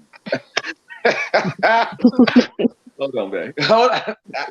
You know what I'm saying? It's so charming. It's so romantic in the aspect of love and conversation and communication. And it's an example for other people who are watching to see how you can disagree and agree and still have respect for your wife, your partner, whether it's on the show or whether it's in private, because this show only exemplifies what they're already practicing. They're not doing nothing for pretend. This is something that they already practice. This is already a muscle. Even when my mom comes in, hey, Mom, and my mom says her little Jones, you know, I can joke with my mom like that. She's like, oh, nah, me and my mother have a cool relationship where we can joke with them. That's nothing personal. Hope other people can shout out their mom and joke with their mom and laugh with their mom and take something from that, from how much I do love my mom, how much my mom has been my rock in my life, because I didn't know my father. My father was never a part of my life, but he's now trying to be a part of my life, which I'm openly accepting because I don't know their whole story. And whatever their whole story is, it's not for me to just to hold against them. That's for them to have what they need to have in their own peace, in their own realms, because love is transcendent and love is not biased. So for anyone who might not have a great relationship with their parents and be open to that because they're hurt, be open because you might be in that scenario. I hope you're never in that scenario, but be open to understand it, because there's no blueprint to life. And that's the whole point of the conversation, to get on here, to conversate, for us to figure out things together, for us to say, hey, beautiful Black women, women period, but just especially beautiful Black women, we love y'all. We want to understand y'all. We want to talk to y'all better. We want to be able to be better husbands, better boyfriends, better men, regardless. And vice versa. How can we be better men? How can we be better husbands? How can we be better leaders? How can we be better support systems? How can we be more tender? How can we be better listeners? And that's the whole point of this show. I didn't even know this was the conclusion of the show or the wrap of the show and how I'm doing it, but this is the wrap. This is the conclusion. And I'm going to end the show the same way I always end the show with. We love y'all. Facts. None of us up here on this board are perfect. Facts. We want your opinion. We want your conversations. We want your voice. We want what you want to have to say. We want you to bring a friend. We want to be able to change the world conversation by conversation, and we can't do it without you. Facts. We want everyone to say something different. That's why I love Peter so much, bro. And you're always so welcome on the show for bringing that other perspective that people need to hear. So, motto of the day, closing of the day, the same thing that I always say. If you die today, would you get an A+ in life report card? If not, and you're blessed to see tomorrow, you better live like it's extra credit, because tomorrow's not promised. Every single day that you wake up is an opportunity to change your future, but it's a closer day to your grave, so what are you waiting for? Be great with every breath you take, because we're all 6 degrees of separation from loving each other, from getting along, but we're addicted to poison. For how long, though? Let's continue to conversate. Let's continue to become the antivirus to the BS that we've learned. Let's unlearn the BS to get back to the essence of who we really are. Let's get back to loving each other. Let's get back to laughing with each other. Let's get back to growing with each other. Let's get back to community, family, and the choices that we make. Because at the end of the day, there is no life without all of us. Everything that we do in life affects all of us. It's a ripple effect. And my question is, what type of rock are you throwing in the pond of life? What type of ripple effects are you creating? Who are you being in this short period of time while you're here? Because your time will run out. And one day you're going to have to look back over that judgment book of life to see who you are and be accountable for everything that you've done. Are you going to be okay with the accountability and be able to look yourself in the mirror and say, I lived a good life, I did it right, and I did it to the fullest? And if you haven't, and you get blessed to see tomorrow, then that's your opportunity to change and say, from now on, from this forward, this moment on, I'm going to do better. I'm going to live better. I'm going to love better. I'm going to love honestly. I'm going to speak with integrity, and I'm going to be the honest person that I was born to be. We love you guys. Thank you for joining our show. That's our show today. I want to give a special shout out to every guest that was in the party. I want to on the panel. I want to shout out my guy Peter. I want to shout out Tristina. I want to shout out Miss Chloe Price. I want to shout out Mr. J Hope. I want to shout out my beautiful mother. I want to shout out anyone in the comment section. I want to shout out to anyone who listens to this. Please share and like. There ain't no way a fly should be able to go viral, but a conversation like this can. Facts. Right. Once again, we appreciate everybody coming on the show and joining us for this conversation that we had on Look in the Mirror.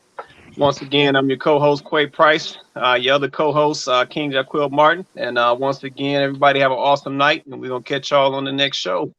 Love you guys, man. Love. Everybody be safe, be well. All right, take it easy. Y'all thought I forgot? I was going to say it.